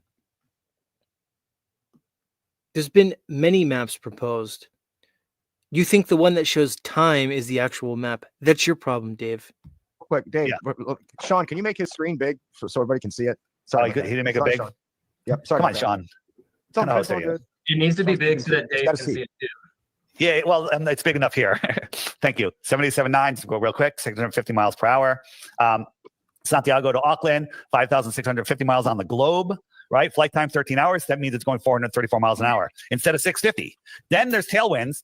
What airline isn't going to take advantage of a tailwind? And we saw tailwinds at the height. This flies up to 350 miles an hour. That's 1,000 miles an hour. That makes perfect sense. Is there any It has to make perfect sense, right, Dave? So you can keep that app. So here's the problem. Dave can come on and just give a standard argument. Guys, we know the globe doesn't work. Look at Venus in the sky 3 hours after sunset. How's that possible? Look at all the luminaries that haven't moved in recorded history. Look at the constellations that are, relatively speaking and relative to each other, consistent. Look at the physics of water. Look at the idea that a rotating Earth is impossible. No, Dave's going to cling to a map, conflate it with a model, and tell you how a plane can fly 1,000 miles an hour from one side of the AE map to another in 13 hours. This is what Dave has to do. Do you see the desperation here? Do you see the agenda? Come on, Dave. Is there any way to Perfect get? sense. Is there any pilot that can confirm this? Oh, good question. Well, I mean, the published information on these airplanes talk about that. I am in contact with a lot of pilots, so I Yeah. will ask them about it. Yeah, go ahead. Well, do that. I'm not a pilot, but I did stay at a Holiday Inn Express last night, so I can confirm. Okay. But the first one I showed, 13,000. The range is 13,600 versus 15,300. This is the shorter route of 7,060 miles versus 7,392 miles. It's got the longer range plane is used for the shorter route. Just another preponderance of evidence for the flat Earth. Well, this I said it before, I'll say it again. This conversation is not about a preponderance of the evidence. It's about pointing out the impossibility of their absurd model. That's all it is. This idea of preponderance of evidence is like, we stack our bullshit up, they stack their bullshit up. Whoever has less bullshit wins. That's no argument. That's not how a thinking person goes about the topic. You point out that their model cannot stand logically. You don't even need science. You just need to think. This is so desperate and pathetic. It's hard to watch, really. this is my favorite one. Sean, am I big again? Am I big, guys? I'm not sure. Yeah, New Zealand to Argentina, FlightAware says this is the shortest route, right? That's pretty nice. And these are people that want to go to Argentina. But when we look on a flat Earth, on a globe, it goes across the equator up to San Francisco, Texas, and all the way back down. Ridiculous. You look at it on a flat Earth map. What did your mother teach you? Shortest distance between 2 points is a straight line. Well, this was people say, well, they did it. I think it was TWA did it. They went, from the north, they went down, past New York, South America. They allegedly went to the South Pole, back up through Madagascar, up through Europe, and around. And that was circumnavigation, the longest flight. I think it was 46 hours and 30 minutes. Wow, that's amazing. On a flat Earth, where'd it go? On a flat Earth, it looks like this. This is all they did. And they said that they went around the globe. David, your flat Earth looks like that. And yours. Speak for yourself, dum-dum. They just flew around flat Earth. Just real quick, Joe Hanvey, have you tried to model Southern Star Trails? Yeah, I've what you've got been working on? videos. Yeah, I've got videos on my YouTube where I show how it's actually working in the model. And that I agree with what Rick said in the beginning.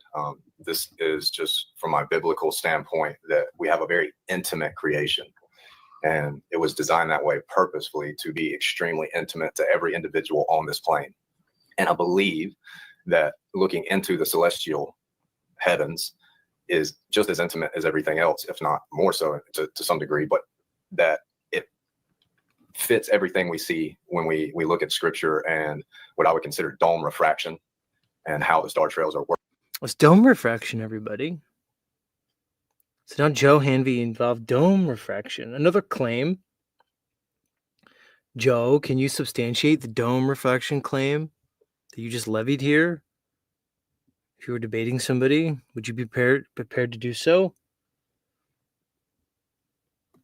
As you co-opted the Walter Bislin model and now presented as the new flat Earth model. So instead of simply reporting on celestial observations, you started out good. How the heavenly bodies are localized and a highly individualistic experience. I like that part, Joe.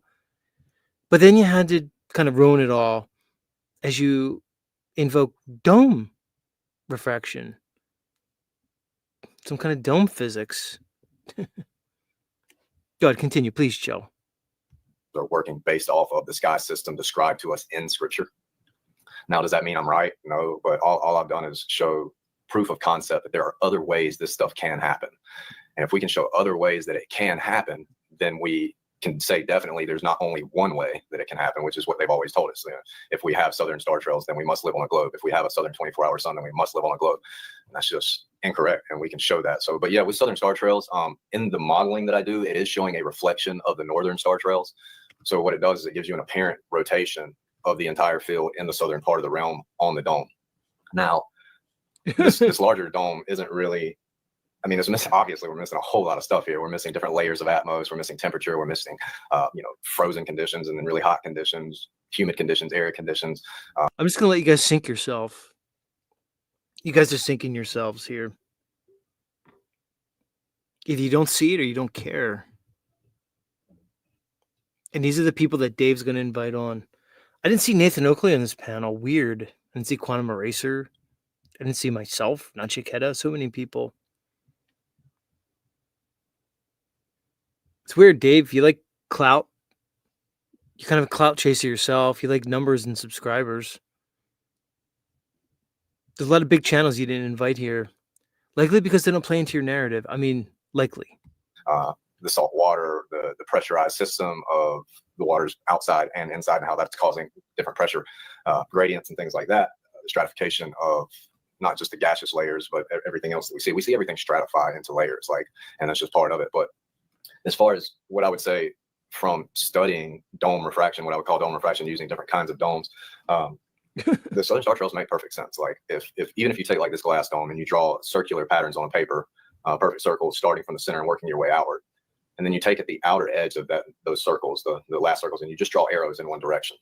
And then you look at that through this glass dome, you're going to see at the equatorial line this kind of straightening to where you have an arc in the center and then a straightening at the equatorial line and then an anti-arc beyond that. So it's just dome refraction that's causing the way we see the lights in the ceiling above us.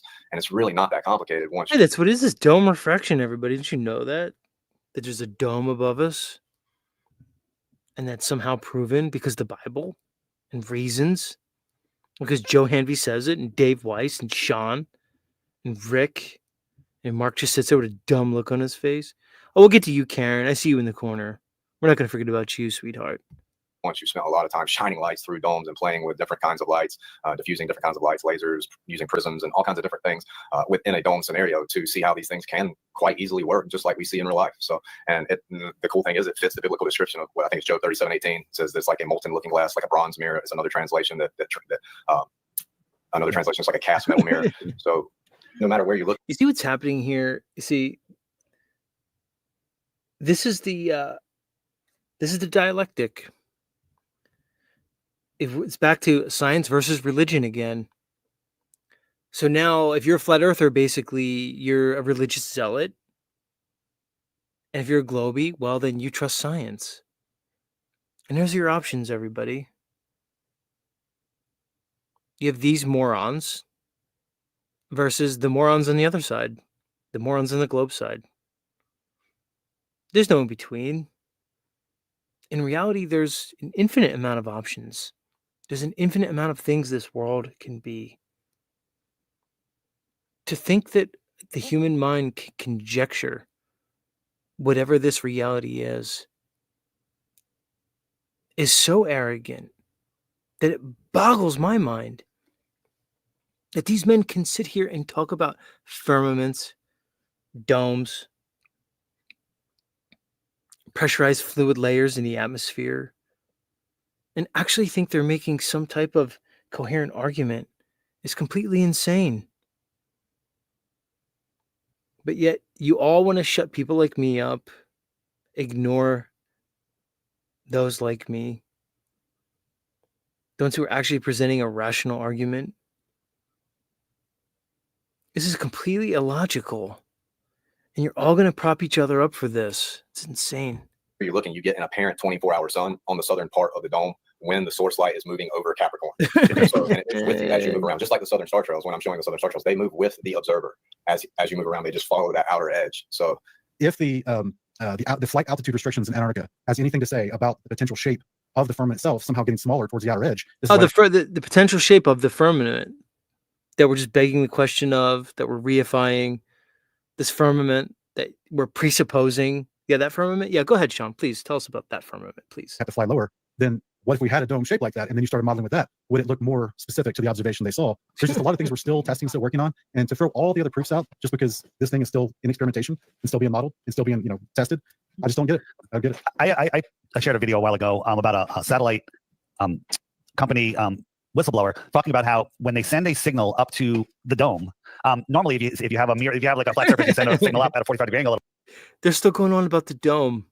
The dome, everybody. Don't you know the dome? Right, because on a flat Earth, we need a dome. Can't be anything else.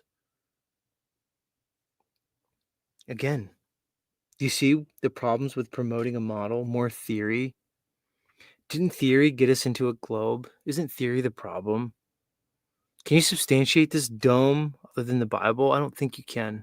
Angle, it'll bounce off at a 90-degree angle. But with the firmament, when you hit it with a microwave signal or whatever, it'll bounce back in the exact same direction that it came from, no matter what angle it hits from. So these reflections that we're seeing, we don't even know how they're going to react because the firmament isn't like anything we've ever had experience with. It's not? Please tell us more, Dave. If he's telling the truth. So, and that is what is described by not just biblical accounts, but also even early church fathers. They said they were taught by the apostles the concept of cosmology was there were 7 layers of the firmament. We live at the bottom. Did you guys know there's 7 layers of the firmament? Did you guys know that? Isn't that great to know that there's 7 layers and we live in the bottom? So we're at the bottom floor, craters at the top floor. I'm not sure if you just covered this, but do you ever wonder what kind of light effects, what kind of refraction effects, or what kind of apparent effects you'll get from using a much lower dome? And you've got the classic snow dome there, but what about using something lot sort of not like the classic hemispheric dome? We went like another like oblong dome, misshapen. Maybe that'll give us the results that can't be completely debunked. Of more what would be the word? Not more shallow there, More proportional to the dimensions of the Earth. Right. Well, yeah, exactly. but that's what I was saying. When they shoot a signal off of it, like if you shoot a signal, Karen, cheer up, Karen. It's not that bad. like this, you would expect it to go like that. But they're saying when you hit the dome, it comes right back. So that's interesting. That's interesting. Yeah. I wonder what sort of light effects you'd get if the dome was a lot shallower and a lot lower in height. I wonder what kind of effects you'd get. Yeah, I had this little glass dome that Gene edited sent me. Yeah, and it's kind of interesting because it has this flat ceiling on the inside, and it kind of has this cavity, which would kind of be, just the livable air to where that first superfluid layer starts. And just playing around with this and looking at how. I hope you guys get it eventually. You're gonna go on for another 10 years with your domes, your Gleason's map, your conflated model from a map that's basically a timepiece. You're going to keep claiming that map can be used for navigation based on nothing. Kind of how light works in it. It shows the 24-hour sun in Antarctica. It kind of gives us how the sky does this two-way mirror effect from either side. So yeah, I mean, and this one is more angled at the edge versus coming straight down in a 90 like a hemisphere. So I think it would be something more similar to that. Yeah, I don't think it's my first experiment, what's going around Antarctica, in the way I mentioned, I think that is a good one. And I'd love to hear somebody say, no, that, find out why that wouldn't work. The other one is my gyro, right? We have a hallway, we got a gyro. I walk down the hallway, it's going to stay parallel with the floor. If I run the gyro this way, it's going to stay parallel with the walls. If the hallway turns, the gyro is going to stay parallel with these walls. And then as I go around the corner, it'll be perpendicular. Well, the globe, if we look at the globe, all of the lines from north to south are straight lines. So if you had a gyro lined up north-south, you can follow it and your compass reading would remain the same. However, in the north, at a latitude, you'd have to constantly turn to the right just to maintain a heading of 270, right? And in the south, heading west, you have to turn to the left to maintain a heading of 270. Okay, this isn't a theory. This is a fact, right? The problem is on Earth, on a flat Earth, both airplanes, north and south. Whoops, what's going on, Darrow? Hold on. They would both have to turn to the right. Now, Mark, you can comment on this. You've had some. Really, on a flat Earth, they would both have to do that, Dave? What did you mean, your flat Earth again? As you consistently show the Gleason's map and claim that that's the flat Earth, and that if the southern airplane had to turn left to maintain its reckoning, then of course it would be a globe. Because if you can't see the dialectic going on here, I'm almost starting to think this is on purpose. I never thought I was that conspiratorial until I guess recently. This is starting to seem like a complete show to me with these people. Because it's too obvious. It's too goofy.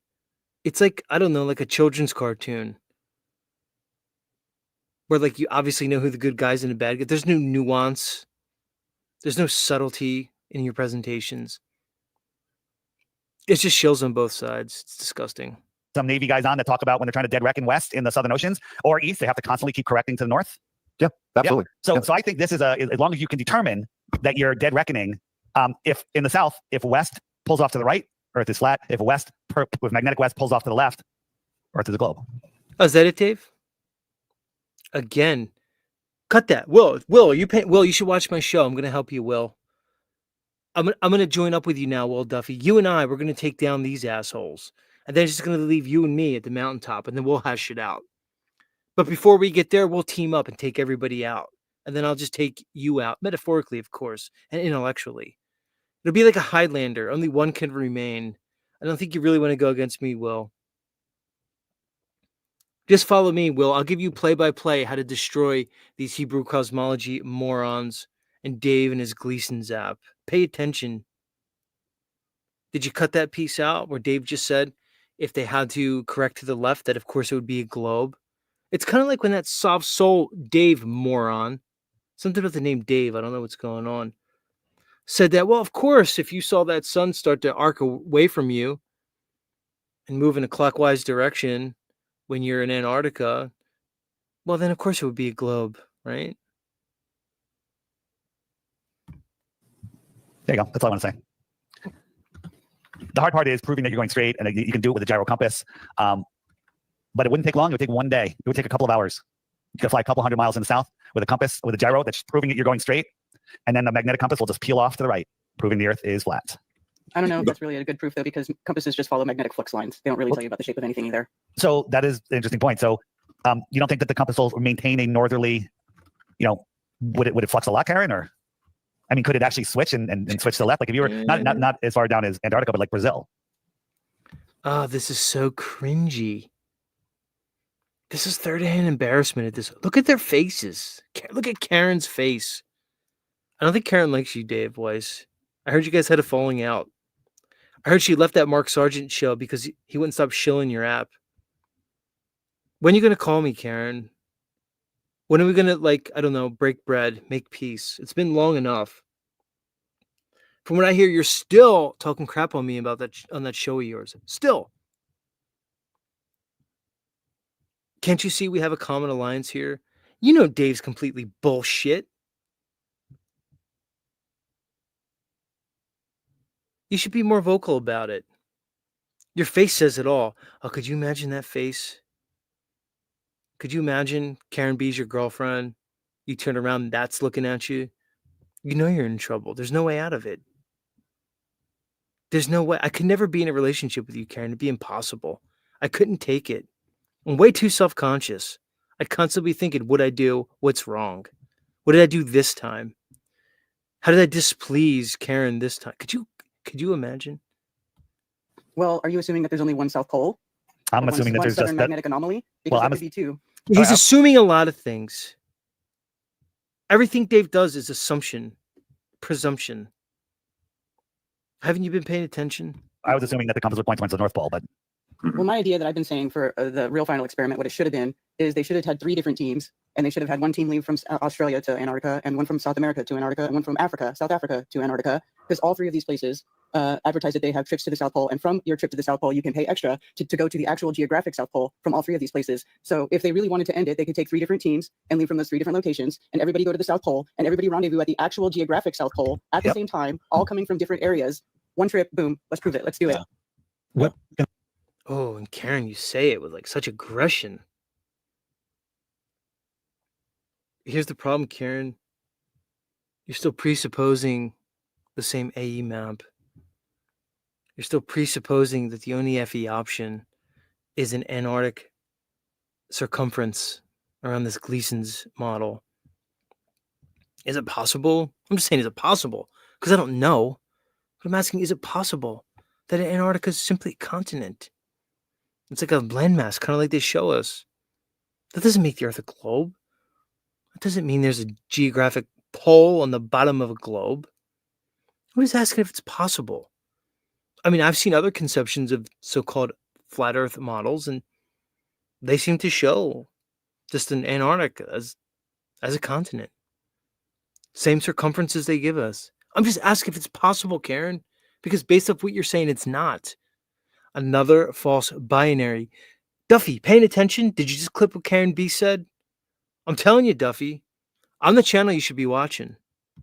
can I just throw a wrench in there just for testing sake? What if the landmass that they're calling the location of Antarctica is just its own landmass that is south of South America, but it can be circumnavigated and can be reached from multiple destinations? This is what I was asking earlier about how can we verify the plane. Wow, Sean. Looks like Sean's got a mind on him. Sean just said what I said. Good job, Sean. Somebody could think on this panel. Routes from government employees that go to like the Australian Casey station, which supposedly is on the other side of Antarctica. Like, how do we verify how long it takes them to go? What do they know? Are they hitting trade winds? Is it a complicated flight? Do we have flight route data for them? Because even if they all just assembled already on the continent and then went to the center of it, that doesn't prove that the continent is still at the bottom of the ball. It could just be a landmass below South Africa. This is true because the same that old encyclopedia quote from the Encyclopedia Britannica talks about a dome 13,000 feet in Antarctica. That same quote says that Antarctica is its own landmass. Right, just like the next sentence. Okay, Karen, then why did you say the thing you just said before you said that thing? Did you forget about the encyclopedia quote that you just mentioned that we apparently all forgot about? Turns out you forgot about it too, as you played in to another dialectic sentence. But nobody ever talks about that part. They just talk about the dome at 13,000 feet. But in that same paragraph, it says that Antarctica is its own landmass. So I don't know. That's a good question. This might be a stupid question. You might have covered it already, but how do we know there is a South Pole? I'm just wondering, is it possible that they let all these FE gatekeepers advance through the algorithms, get promoted as they propped up this falsified debunked model? Is it possible that they did it in an effort to, in this one observation, basically rip down the entire FE community in front of the world? Could it just be possible? Could it be possible that they just let Dave Weiss build his subscriber base in his app as he vilified the Flat Earth Society and said they were the psyops and the controlled opposition? Is it possible that we're staring at the psyops, and we've been doing so all along, as we look at Mark Sargent, Karen B., Nathan Thompson, Dave, Marty, on and on? I'm just asking if it's possible. Because that Flat Earth Society, they acknowledge the 24-hour sun. Their maps acknowledge the 24-hour sun. You all didn't until now.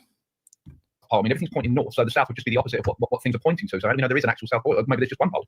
How do we know if there's a South Pole? Yeah. We don't. Right. I tried to tell Jaren that yesterday. Oh. So it's not a stupid question then, thanks. How many No, I South don't know why I Poles keep are there? saying we said we went to the South Pole. Now we know there's a South Pole. Like, what are you talking about? We literally didn't. So I don't know. How many South Poles are there? What's it that you've heard of? Anybody on here? Marty, anybody? Alex, Mark, Dave, Karen? Nathan? I think whatever direction you go, when you get to 90 degrees south, you can say that's the South Pole. So whatever that ring is, it would be like the South Pole ring versus the equatorial ring. I mean, How many times are you going to do it, Dave? I'm painstakingly going through this just to show how many times you invoke your model as if it's reality. As you keep telling us over and over and over again that Antarctica is a ring around the AE map, and that every direction away from north is south. And so they're all south poles. I hope people are paying attention. I mean, this is a map right here of all of the bases, and then if you look at it on a flat Earth, you have bases out here. People from this base don't meet people from this base. Hey, let's go to the South Pole. They're too far away. Yeah, they're too far away because you say so. Dave, you're just going to keep showing us the same map over and over again and appealing to the possibility.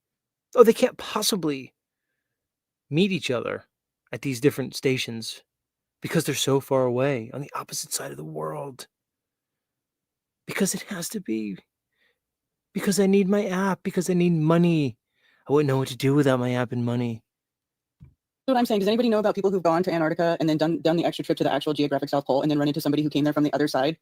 I just don't think that's happened. So I'm sure we could get someone to tell a story that it happened. Isn't it super, super suspect that Will Duffy was absolutely positive it was going to be blue sky? And it was cloud. I think, Austin, correct me if I'm wrong, that the people that were there said it's been cloudy for months, and then it literally cleared up like hours before you got there. Is that true, Austin? Yeah, they said it's been cloudy pretty much every day that they've been there. And then you guys got there, and we have 9/11 blue, which I'm now changing to Antarctica blue. It was weird. It was Weird, it was literally weird. 100% clear. Like the next day, we were at least still seeing like random clouds. You know, like, Yeah. like normally you would say it's a clear day, but there's still like random clouds. There were no clouds the first day. It was pretty surreal. And then it got really cloudy later the second day. So I do think that's kind of weird.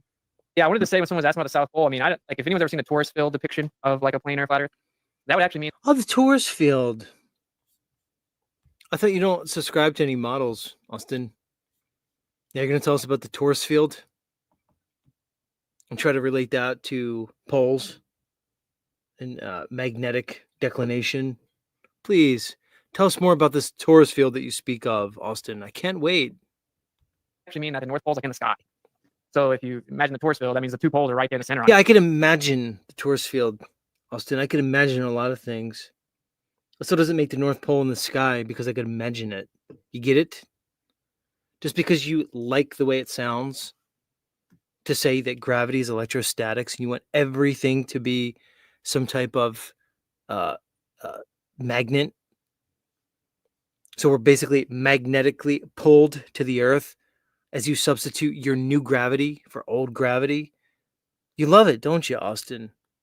More theory, unsubstantiated. As I told you to your face, that there's no physical downward acceleration. I'm not saying things don't optically appear to accelerate to the ground. I'm saying it's not demonstrated physically. And people who don't know the conversation, you're just going to laugh, but you have no clue what you're talking about. And on either side of the center. So technically the North Pole would be in the center up above us. South Pole would be below us. Yeah, technically. In the like little thing you just did with your mind, in the little story you just told us about tourist fields. Because you would like that. It's intellectually comfortable for you because you could wrap your head around it, because you've studied it, because you're invested in it, because you've promoted it. That's your problem, Austin. That's your compromise. I don't think Austin's compromised with money. I don't even think he's physically compromised in some, I don't know, threat. I just think Austin's arrogant, and that's his fatal flaw. I'm not saying that's what it is, but I'm just saying that's the way that the force field actually works. I mean, there are quadrupoles, monopoles. I mean, not monopoles, quadrupoles, octopoles, whatever. So it could be a different manifestation of a magnetic field, but like a typical force field, which I do like a lot because of the sacred geometry, the planets fall right within it and stuff. Then the North Pole will be in the sky. So we have a compass that kind of goes towards everything's converging down in the center of this force field. So the needle kind of dips down towards where that's happening. Oh, is that why? Is that why? Because you know why the needle dips down? Or do you just know that the needle points north towards the North Star? Like under the GP of the North Star. Geographic position. And again, there's declination depending on where you are. It varies. Declination angle varies. But generally points north towards that North Star. That's what we know, Austin. We don't know anything about what you said about torus fields and the North Pole being in the air. But good thing that the energy flows down and it points north, laterally towards the horizon line. Yeah, good thing that happens. And here's the thing, Austin, you know better. But you get around these morons and you just default to form. You want to out-theory everybody else. You're going to show everybody that you know the Bible better than them. You're going to talk about the 7 layers of the firmament as you just then contradict it with some weird tourist field because it's comfortable for you, because it allows you to sound smart because you've talked about it a million times. How about a little courage, Austin? Can you just maybe sit up there and be quiet and just stick to some points? Talk about practical demonstration. No, because if you did that, you wouldn't say the next insane thing that you're going to say soon about the upward vector. Let's continue. Magnetic field as well. So anyway, I just Now, Austin, with the torus field, there's no south pole to the south in that scenario.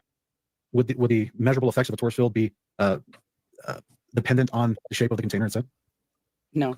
Well, it's just I don't know how that'll work. I don't know how the magnetic field is expressed relative to the container. Okay. I wouldn't know.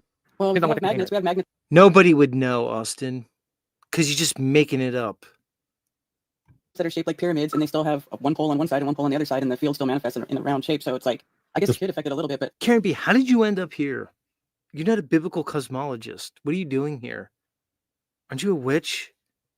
You should be, Karen, I have an insane theory that you and I are going to be friends someday. Someday, Karen, we're going to make an alliance of convenience. Because you and I, at some point, are going to be pushed into a corner against these people where we're going to have to be friends. We're going to have to do it. The enemy of my enemy is my friend. You and I are friends already, Karen. You just don't know it yet. but ultimately, no, I don't think it does. What does change it is when you have different configurations of different magnets within a vicinity of each other, and then you can start creating different sorts of dynamic magnetic fields like that. Would Yeah, water let's mess up change the the magnetic field piezo. or change the magnetic field? I think it would probably more so affect the water. So I think that we're kind of talking about different things here. So obviously material can kind of stop the expression of a magnetic field. So if there was like some type of solid container, would it somewhat confine that's what you're asking, like confine or affect the actual expression, the full like extension of the field? It could, depending on what it is I'm made going to of. let this keep playing. And then water could as well. It kind of depends on what type of water. And You're also absurd. you would think the magnetic field would affect the water. I don't know. So I don't know how that works. I think it's probably something that would blow our minds. But if you look into like superfluid and magnetism, it's very interesting. Let's look into superfluid magnetism because it sounds real smart. And somehow that's going to, be gravity. And that's going to explain, the magnetic field and why we have a magnetic north. Because Austin says so. Superfluid, everybody. Interesting. There could be like some pretty crazy manifestations of a container. Wow. Right? Like I think that's out of our league. Austin, do you think a lot of people talking about the upward vector? Do you think the torus field could explain that? Outward vector. What do you mean? Well, a lot of people are talking about the upward rising Earth, aren't they? They keep regurgitating this phrase, upward vector. Wouldn't that just, if that's measurable, wouldn't that just explain the torus field, the ether that's doing this apple kind of torus ether energy field or whatever? I don't know what that is. Look at his smug look on his face. All you upward vector people, are you listening? Look at the smug look on his face. Hey, good on Alex Michael. He's trying to reconcile his idea of what the upward vector may be into his presumption of a torus field and electrostatics. Good, Witsit. Put your foot in your mouth again. Show us what a dummy you are. Go ahead. Let's hear it. What is? Well, it's not a phenomenon that actually has to be explained, like just made up. Or like upward, like what upward vector? I just made up, I mean, their whole argument. Listen how cocky this asshole is. Oh, it's made up, everybody. Upward vector. Don't worry about what the world shows. It's much smarter just to say electrostatics and torus field. Just ignore reality. Ignore applied physics. Ignore what can be demonstrated. Just ignore that. It's torus field, everybody. Don't you know that? Don't you know what the heavens are? Don't you know interferometry shows the upward vector can't exist, right? What's it? Have you said it over and over and over again? As you hand wave dismiss it again. I almost want to play it again, but I'm not. Their whole argument is that things are falling. There's no displacement, so Earth must be moving up, and it's provably wrong. So there is displacement. Really? How's it proved? Because you haven't proved it wrong yet, Austin. That's the weird part. You just keep invoking electrostatics as a counter argument, but you never address the elephant in the room. Do you not know what inertia is? Do you not understand how multiple states of matter react when they're accelerated? And how when things fall in this world, the pressure gradient, buoyancy, and density just disappear? It's okay, Austin. Don't worry about it. Not a different race also. People are still trying to prove that. Yeah, it's pretty interesting. Wow. So, no, I don't. No, we don't have to explain. Attention. No, you don't have to explain the upward vector. No, because you can't, Austin. Because you're caught up in your belief system. You know better than any of the people here in this panel. You have a belief in the biblical cosmology. You want to worship Jah, the demiurge dragon god that you think is the creator of this world. You're a pseudo-intellectual that was propped up by Globebusters, Bob Nodell, and Jaron the Globey. You've been smelling yourself for years. Your etho bros have been sucking you off to no end. And now here you are, way out of your league. That's the reality about you, Austin Whitsitt. You are completely out of your league. You think you're going to go in Candace Owens and quote unquote show the world what the real flat earth argument is? You have no clue what you're talking about. I think someone believe it. No. No, And they think that we're all shills for not believing it. That's not even an experiment, right? It's like observational.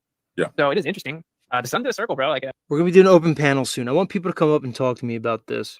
If you're listening to me right now, as I'm painstakingly going through this horrible president, there's a lot of things I could be talking about right now. I have so many things I want to talk about, but I'm doing this because I have to do this. If you're listening to this, you're going to come up and talk to me about this. I want to hear what people think about this. I really do. Maybe I'm off. Maybe you disagree. We'll have the open panel soon, but I have to get through this. like it was interesting. I've never even seen it in the north, right? So if you've never actually like seen it, it's pretty crazy. Like it's weird. You've never seen the sun just never go down and do circles around you. That's pretty crazy. I'm sure it's the same thing in the north. But that's about all it was for me, bro. Going there, I knew that's all it was going to be for me, and that's all that it is. It doesn't really surprise me because the sun starts to take a different trajectory past what is called the equator. Real quick. Oh, really? It doesn't surprise you because the sun takes a different trajectory past the equator? You weren't singing that tune months ago. Nachinket and I were, as we told you this over and over and over again. We told Jaron to his face. You said you'd be very surprised to see that 24-hour sun. Now it's no surprise because the sun angles in the trajectory past the equator in the astral summer. Interesting, weird. You ignored all that data for years and years and years. As you say, falsification is independent of replacement, but yet you clung to that Dave Weiss app. You clung to the model. You promoted it over and over again. You used it in arguments. You admittedly used it in arguments when I asked you about it. Because again, you lack the courage to face the unknown because you're egocentric. You need to be the smart boy. You need to be the special boy. You need to be smarter than everybody in the room, and you can't just sit there and be silent and stand on truth. That's your downfall, Whitsitt. Quick, I thank you, Dean, for the super chat. I think this one's aimed at Whitsitt. When you were in South America, which way did you look to see the sun? Because if the sun only goes down to the tropic Capricorn, you should have been south of the sun. Oh yeah, we were looking south. Yeah. I don't know this guy. That's just this big gotcha. Yes, we get the argument. We get the argument from the Glovers. But again, on the flat earth, the sun has been in our position. It's not an argument. It's not just it's not a gotcha, and it's not just an argument from the Globers. It's the same argument I was giving you for months. The one you ignored. I'll say it over and over again, man. You guys are indicting yourself. You guys went on for 3.5 hours and dug the deepest. You guys will never get out of this hole. Like I said, Will, are you listening, Duffy? Duffy, this is like a smorgasbord of like moronic clips that you can use in perpetuity. As these people again play into your false binary, setting them up and knocking them down. It's all right.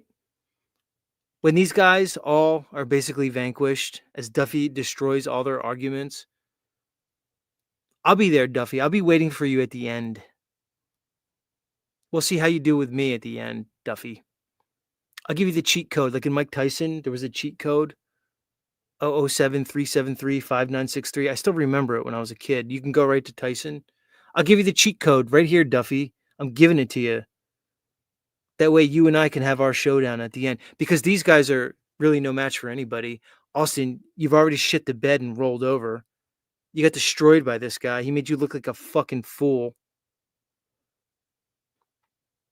I'll be here, Duffy.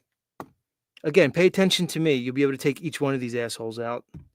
Wait, Austin, at noon in Chile, were you looking north or south at the sun? Probably north, right?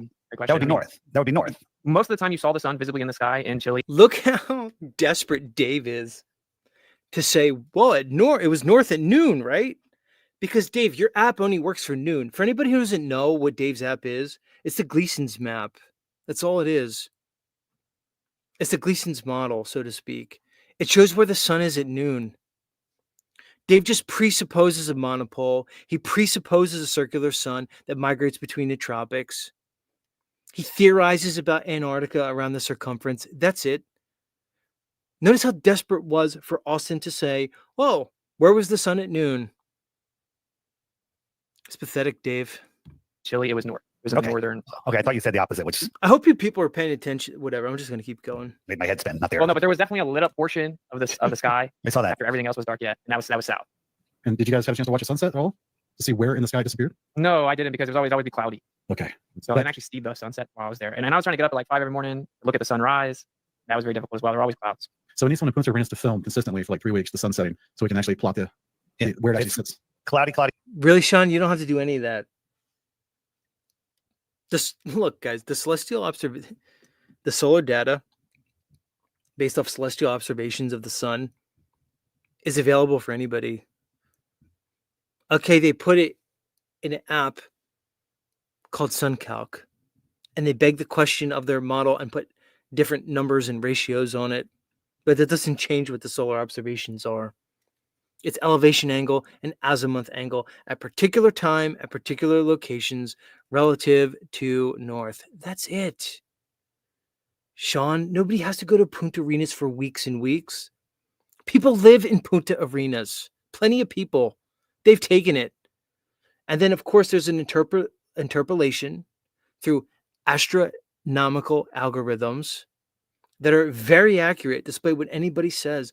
Nobody has to go for weeks and weeks to Punta Arenas. You guys are not qualified for this conversation. That's what it really is. You people are not qualified for this. You think you are. You propped yourself up. You're simply not. Cloudy. Look at all the videos from Antarctica, from Union Glacier. They're all cloudy. A couple, very few blue sky. They get there. Hey, Will Duffy's a prophet. He knew it was going to be blue sky. Something fishy is going on there. That is the strongest argument. That's something weird. It's just that he was so confident about it. But I wanted to read something. I actually want to give a shout out to Lowry for reminding me about this because Oh, Karen B's going to read something. Listen up, everybody. And she's going to give a shout out to Lowry. Hey, Nachiketa, are you listening? Lowry gave gave Karen B something to read. Well, let's listen. I don't know if anybody brought this up, but Zetetic Astronomy from Lady Blount, like they talk about all the sky observations. You know, they've known. Oh, they do. Zetetic Astronomy and Lady Blount, Karen B, talk about all the sky observations. And Lowry told you about it. Lowry, the guy that besmirched my name and smeared me. Lowry, the guy that tried to get me canceled over nonsense. Lowry, the total douchebag that obviously watches Nachiketa's every show and probably mine. Lowry gave you the Lady Blount and Albert Smith book, Zetetic Astronomy, that you're about to read from? Karen B, why didn't you read from this book before Jaron went? You're friends with him. Why didn't you send him these passages before he went so he would know about this 24-hour sun that was known about since 1898? No, but Lowry gave it to you. Funny, Lowry didn't bring this up before the final experiment. Lowry was busy trying to defend Jaron. Lowry was busy trying to go against me and others like me. But now Lowry's conveniently stealing my talking points and Nachiketa and others and giving it to you so you could sit here and present it to everybody. Too little, too late, Karen B. We've known for a very long time what the sky does through observations. That's how we know anything about the sky. That's why I made a video that says that the globe model does not predict eclipses, because actually flat Earth doesn't predict anything either. All of this is known from records, from observations that have been done over the hundreds and hundreds of years, from cannons and ephemerides that keep, from people taking copious notes and very detailed measurements of where. I got to give it to Karen. I am going to say, Karen, you're probably the smartest one here. I'll say it again. You're probably the most logical one here. Does anybody disagree with me? Put a 1 in the chat if you guys think Karen's the most logical person here. I want to know if I'm way off. I want to know if I'm just simping for Karen, or I'm feeling a certain emotional way right now. So I'm just appealing to the lady on the crew. Put a 1 in the chat if you agree with me that Karen's the most logical person here. I'm seeing some 1s come in. Not too many though, but some. So where these objects are in the sky. So all we can ever do with the sky is observe it. And they also knew, these people who back in the day were flat earthers, and they knew that the sun circled over the South Pole. And in the book, it describes the motions of the sun in the north and the motions of the sun in the south. And it talks about that sort of contradiction there. And there's a paragraph here that talks about it. And I think it's really appropriate. So it's short. After talking about the motion of the sun in the south, it says, these southern Zetetics know that the earth and sea are horizontal and stationary, yet they are candid enough to testify to celestial motions, which some illogically think are opposed to this great fact. But one fact can never contradict another great fact. Both must be true. Zetetics, therefore, in the north, must be candid enough to accept the facts on the celestial motions in the south, just as we wish globularists would be candid and reasonable enough to accept the well-known fact that water is level and the earth, therefore, a plane. Only those who are candid and sincere will arrive at all the truth. Though they may not obtain it all, they certainly will obtain much more than those who are not candid. So that's a really good testament to the fact that we've known about the motions of the celestial bodies in the sky, but we also know through direct measurements of Earth that it is level and stationary. So, This argument has been put to bed 130 years ago. Really, Dave? So why didn't you bring it up, like, I don't know, 4 or 5 months ago? If it was put to bed 130 years ago. Why are we just hearing it from you now, Dave? It's strange. You said it was going to be a David Copperfield magic trick. And again, your slimy ass contradicts yourself. She's just going to agree with Karen as she acknowledges the 24-hour Antarctic sun, but you told us it was a plasma laser hologram and a David Copperfield magic trick, and it couldn't possibly exist on your reified begging the question map that you conflate to a model. But now you're just going to agree and say it was put to bed. Unbelievable. Dave, do you know this about yourself? Do you see your contradictions? Who and what you are?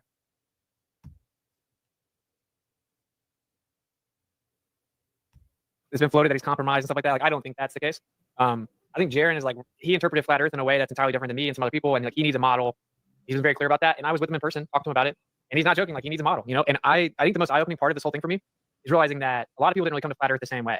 Like the whole time, I'm like, we don't have a model. In fact, the Bible says we're never gonna know exactly what the Earth is. We'll never know its dimensions.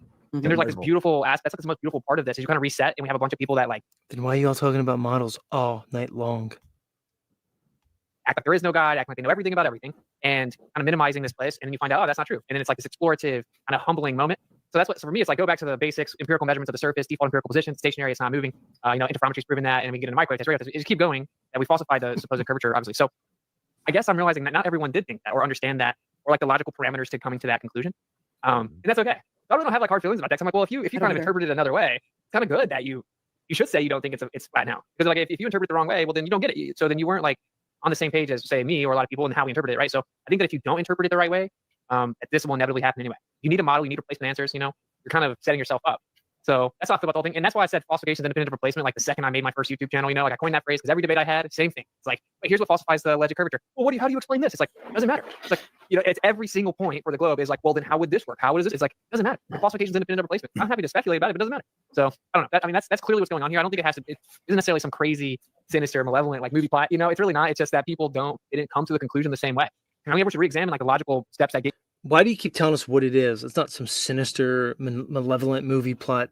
As if you know what it is, Austin. As if you have some clue and conception what's going on here. You keep trying to interpret Jaron's motivations.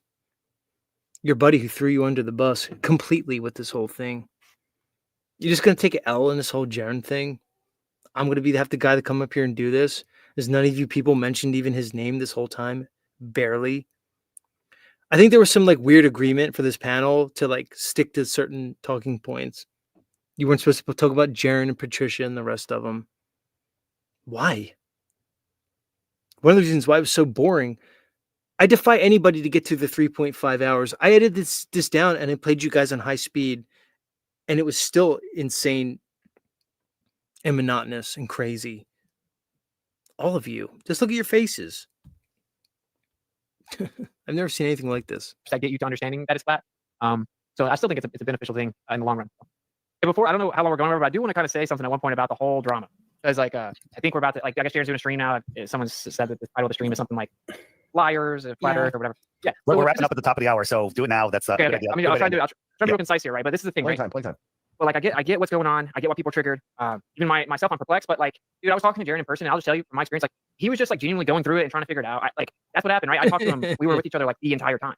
Very rarely were we not around each other, and so we were actively talking about it. I strongly disagree with his conclusion. I think his conclusion's illogical. Right? I think it's obviously a fallacy to even pitch it. But all that aside, I don't think that He's what's gonna help sticking the to situation is this. saying that he is compromised and stuff like that. Now, like, you can say that if you want. I'm just saying, like, I'll tell you from the inside, I don't think he is at all. Could he be? Sure. Would he be able to trick me? Would he tell me if he was? No, I get it, but I'm just saying I don't think he is. And I think he had a conclusion that he felt like he couldn't stand behind anymore. He couldn't say the thing he's been teaching everyone, that model, was true anymore. And that was his thing, you know. So I'm just saying that what will make it worse is starting to attack him back. That's just my opinion. Because I can't. Nobody's attacking. What you're doing is nothing. That's your answer. Do nothing. When I referenced Jaron, I refute his talking points. I went through his 8 easy proofs that the flat Earth is falsified. I went through each proof. I argue against his so-called talking points. You say nothing. What's it? You're doing nothing. That's your answer? Something's up with you, man. Something's up with this guy, everybody. What's it? Something's up with you. Nothing you're doing makes sense. You're coming on like obviously stoned or whatever the fuck's going on with you. I don't want to make any claims. You're like shitting the bed on purpose. This is a complete WWE total theater act with you people. This is sad, really. I kind of put myself in his shoes a bit, and I know that like he's gonna reciprocate the energy. So that's all I would say. I mean, I won't say too much. I believe more in like, you know, if you have a relationship with someone, talk to them in private. And so like I've talked to Jeremy many times, and I don't think he's a liar. I don't think anything like that. I think it's weird. I think that what's happening is the kind of the drama and the battling back and forth has made him dig his heels in and go even harder, and it's just detrimental to everyone in that case, right? So it is what it is. He's a man, and he's doing what he's doing. But that's just my opinions for what everyone thinks. Everyone keeps begging me to talk about Jaron. It's like, well, no, I will say I fully disagree with this conclusion. I think it's completely illogical. It requires throwing out tons of physical evidence and just ignoring it. It's fallacious, et cetera, et cetera.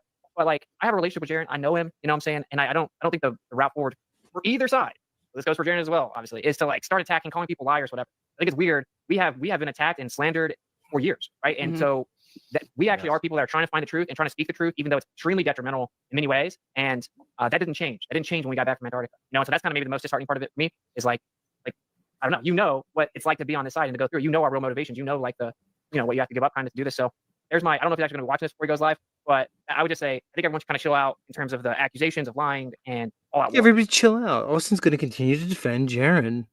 I see tears each and every one of these people up on his channel. Calls Flat Earth a dangerous cult. We're going to do nothing. Everybody do nothing. That's fine, everybody. He's not compromised. He just coincidentally increased all his subscribers. His donations have gone up. He's being supported by all these globies. He's obviously being aggrandized through his globe flip. But I guess Austin doesn't see it. War. And that's why I've stepped away. Because I'm just not going to spin that. I think it's stupid. I think something as beautiful as truth of this realm is way too special, right? To be tainted with all of this bad, low vibrational like hatred and toxicity and stuff. That's all very lame. So that's my take. Hopefully it kind of cools some people off. But with me, I just want to reassure everybody like that's watching or listening, don't cling to a model. Don't cling to me. I know that's weird coming from a guy who's actually trying to model things, but don't. Right. We talked about models for 3.5 hours, but at the very end, in the final 15 seconds, don't cling to the model, everybody. Did you get the message? Don't do that. I think that's how we got in the problem, in this whole problem to begin with. But is it okay to try to model things and show proof of concept for different modalities? Absolutely. Should we cling to that? No. Holy moly. Completely pathetic. All right, here's what we're going to do. Yeah, Angela, gross. That sums it up. Gross. You said it. All right, look, links in the chat. Some people are coming in. Well, one person's in, so there's room. Come on up. I know a lot of people watch this. You probably watched it before, I even played this. I want to hear your take, whoever you are. Yeah, you, if you hear my voice.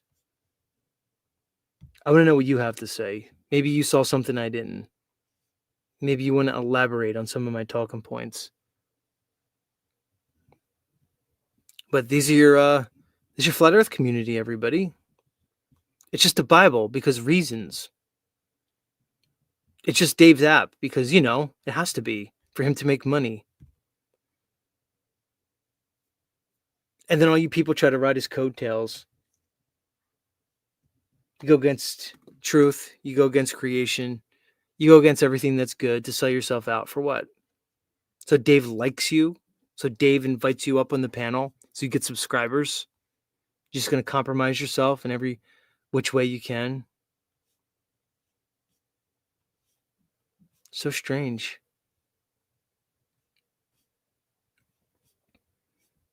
All right, let's play some music. I need to take care of a little business for a couple minutes. I want you all to come up and talk to me. All right, y'all. See you soon. Much love.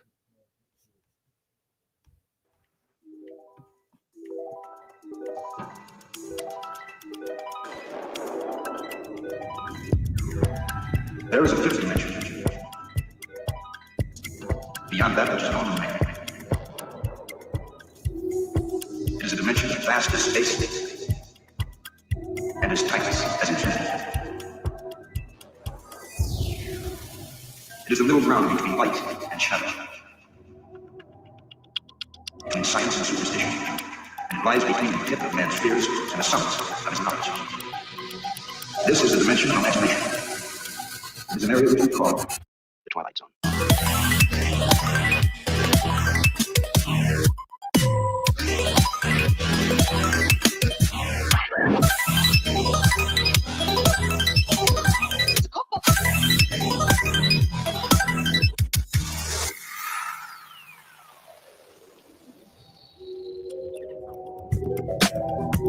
Nation one present.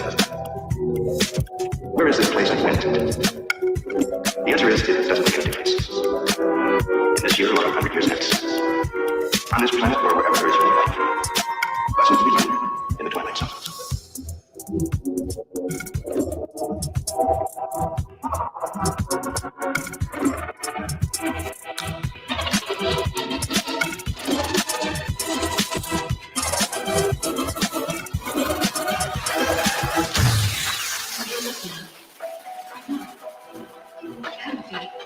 Because if someone brought up some kind of plug in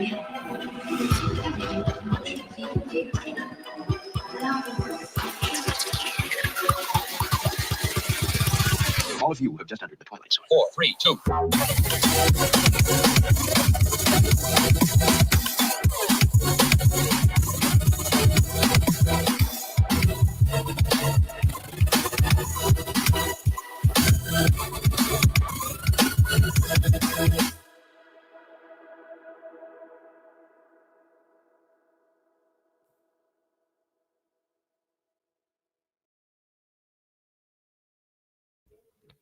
Yeah, coming at you. I think I left that on 1.75 speed. Let me readjust the speed. That was the Ultra remix. I don't know. It still sounded pretty good to me. Weird. Let me get it back to normal.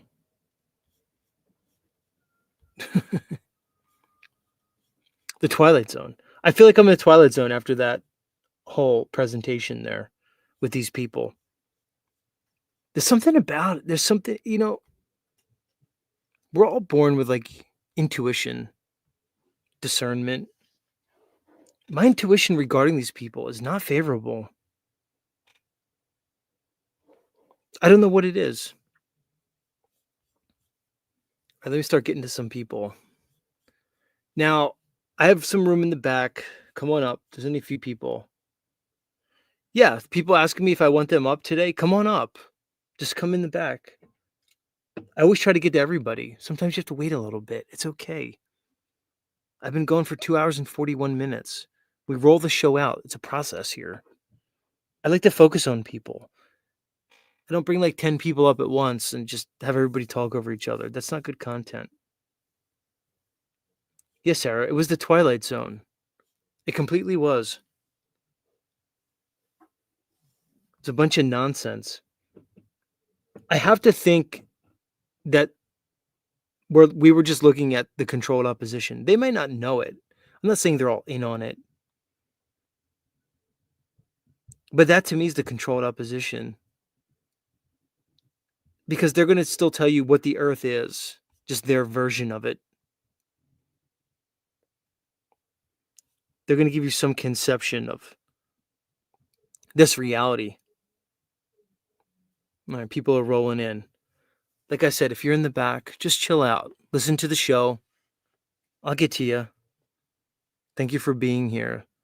Thank you for lending your voice to today's Z show. This is important. We have to provide another narrative.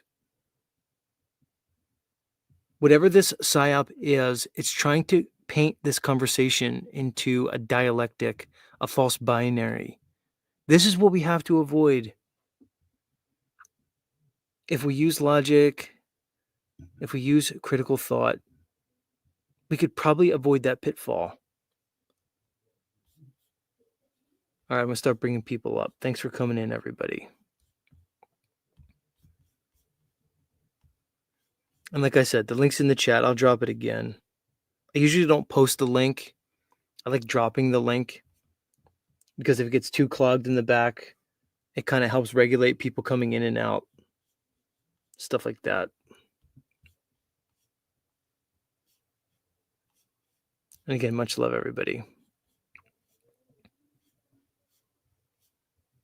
Where's my music? My computer's like doing a thing back here. Well, let's get our first guest up.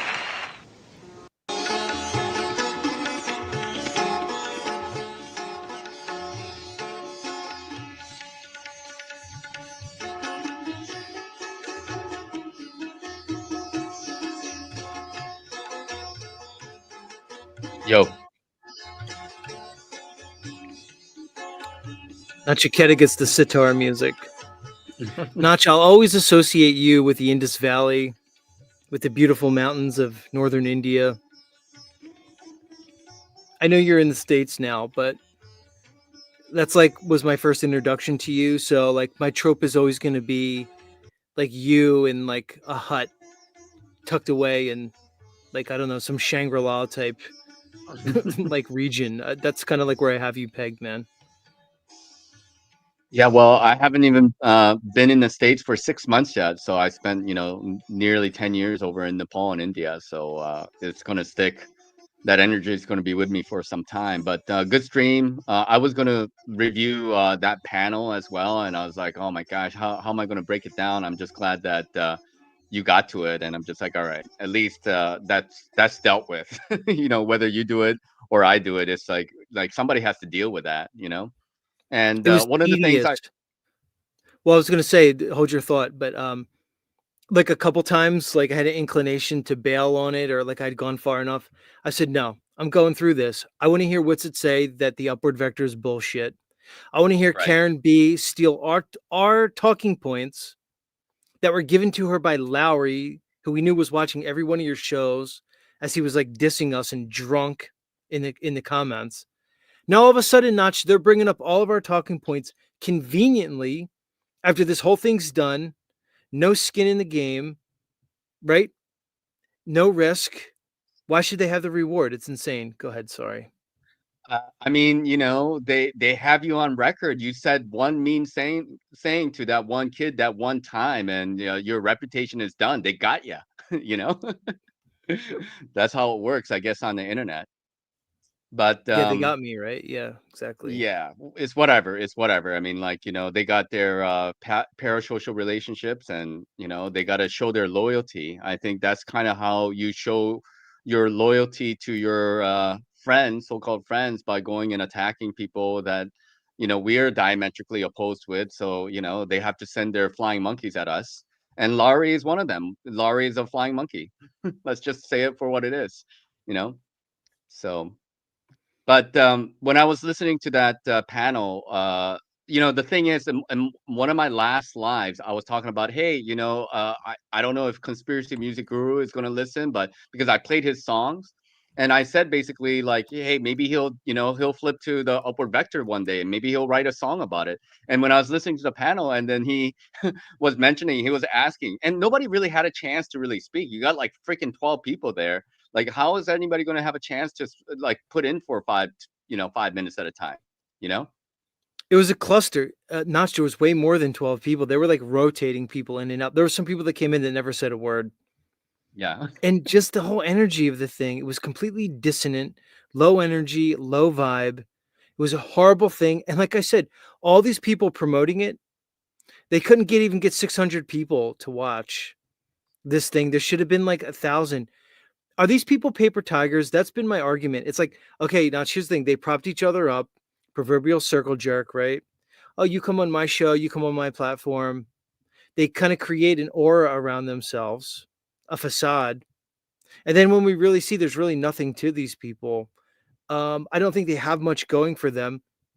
Is it possible that this argument is just such a simple one? Stick to demonstrated reality, stick to applied physics, stick to practical demonstration. The globe's impossible. The talking points are simple. They're on and on about the firmament, super dense liquid layers, domes, oblong and otherwise. I mean, come on, man.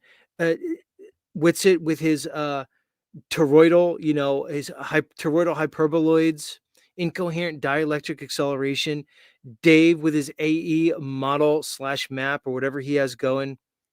Aren't these people just talking themselves into circles, complicating this thing way more than it needs to be? I would agree. I mean, but I think the problem is that they've painted themselves into a corner such a long time ago that it would be, it would be a bit of an acrobatic act for them to be able to like get out of it. You know what I mean? Because like if they denounced and corrected the record a long time ago, then we wouldn't be in the situation that we are. And I would have to kind of agree with you that I think this is all very contrived. If I imagined them to be as intelligent as they proclaim to be, then they would have conceded, all these fallacies that they've been like holding up. So they purposely keep holding up the fallacies and like watching the reaction of the audience to see is like, oh, who's buying it, and then they hear like Notch and Z talk about like this is just messed up. Like, what the fuck are you guys talking about? It's like, oh, they're onto us. Okay, let's get together. We need to get on the same page, and talk about like the parent son, and shit like that. It's like, okay, only about maybe 10% heard about the parent son, so we still have chance to get in there and get in front of it. Right, it's like this big game of catch up. Yep. When if they were just honest from the get-go, if they just stuck to logic, if they stopped conjecturing things, presupposing things, begging the question of their models, they would have been fine all along. But this is the problem. Now they have to play this game of catch up. They have to backtrack. And it's completely like I don't know, like they're playing some weird game of catch up, Sorry guys. Look, it's all on the record. Notch, how weird is it to hear our talking points out of their mouth? It was very strange to me, man. It was a very Well, weird experience. it's weird, but it's like that's like we use logic to get to those conclusions. We just did it before everybody else, like especially you. But like they have to get there, like with all the information, because it's not like they know any more or less information than we do. What differs between us and them, in my opinion, is that we just kind of like get rid of all the fluff and like get to the meat of it.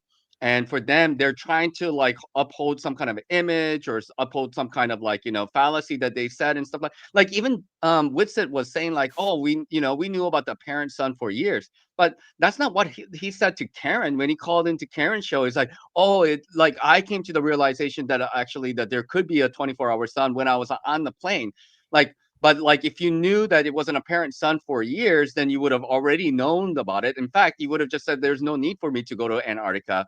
All this kind of stuff. So they have to backtrack and try to like cover for themselves. And then they come out with more and more lies to make themselves like, oh, we were already in the know of things, make them look more stupid in our eyes, It's very strange. All right, Notch, I'm going to start letting some people up. So All right. I was going to keep you up here, but if you got to split, go ahead. Oh, okay. No, Yeah, I'll be up here. Yeah, I want to keep you up here. But I want to start letting people up because they're starting to fill in the back. Again, if you're backstage, please hold. I want to get to you. Patriot Gaines, welcome to the show. Hey, what's up, Z-Man? How's it going? Howdy. What do you got for us? I just want you to know that, man, this is probably my favorite show, the Z Show. Well, I appreciate, man. Appreciate the shout out. Talk to us. What do you think about tonight's show and the things I presented?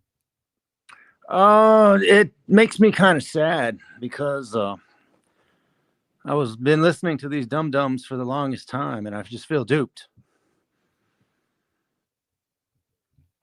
Yeah, I think that makes two of us. I kind of caught on to it a while ago when I started presenting myself here on YouTube, and I started to kind of learn this whole game, if you want to call it that, and discuss things with people. Then I started to become privy to other information, like other like kind of subgroups within this whole genre. And I was able to start to really see through their bullshit, because when you really put their claims to the test, you find out they're unsubstantiated. They start talking about maps and models, and they're presenting them up as if they're reality, but they're merely a story that they're just presenting. Just like the globe, they're really no better than these globies. They're just like the other side of the coin. That's why I call it a dialectic. So, where are you with this whole thing? How do you view the cosmology, this reality? I look at the reality as a deception. So for me, the idea that we're lied to on such a grand scale is not something that's hard for me to accept. I accept the deceptive nature of this world. So therefore, it's not hard for me to see through the lies. I think that's the problem most people have, is they can't grasp the magnitude of the lies, so they just defer to the narrative, they defer to consensus. Where are you with this whole thing, Patriot Gains? How do you kind of organize all these things in your mind? Well, Z man, I only know two things. One, water is level and flat, and two, the Earth is rising upward. Those are the only things I know. Everything else, I don't know. I just don't know. But those things I do know. Look, when you say the world is rising upwards, somebody like Witsit says that's completely insane. It should be ignored completely. It's not even worth addressing, and it's just made up, as he invokes unevidenced electrostatics. Give us your idea. When you say the Earth is rising, what do you base that on? How do you support that claim? I just base it on the demonstrations of the videos that I've seen from like Level-Headed William, Dale, you guys talking about it. Like I said, if you deny physics, you deny this reality. And so when Witsit's talking all that jive, it makes me feel like a dum-dum, because like I said, I've been, that's our community, right? Yeah, supposedly our community. I'll put that in quotes. All right. I want to keep you up here, but if you're in the back, please hold. I'm going to try to get to you as much as possible.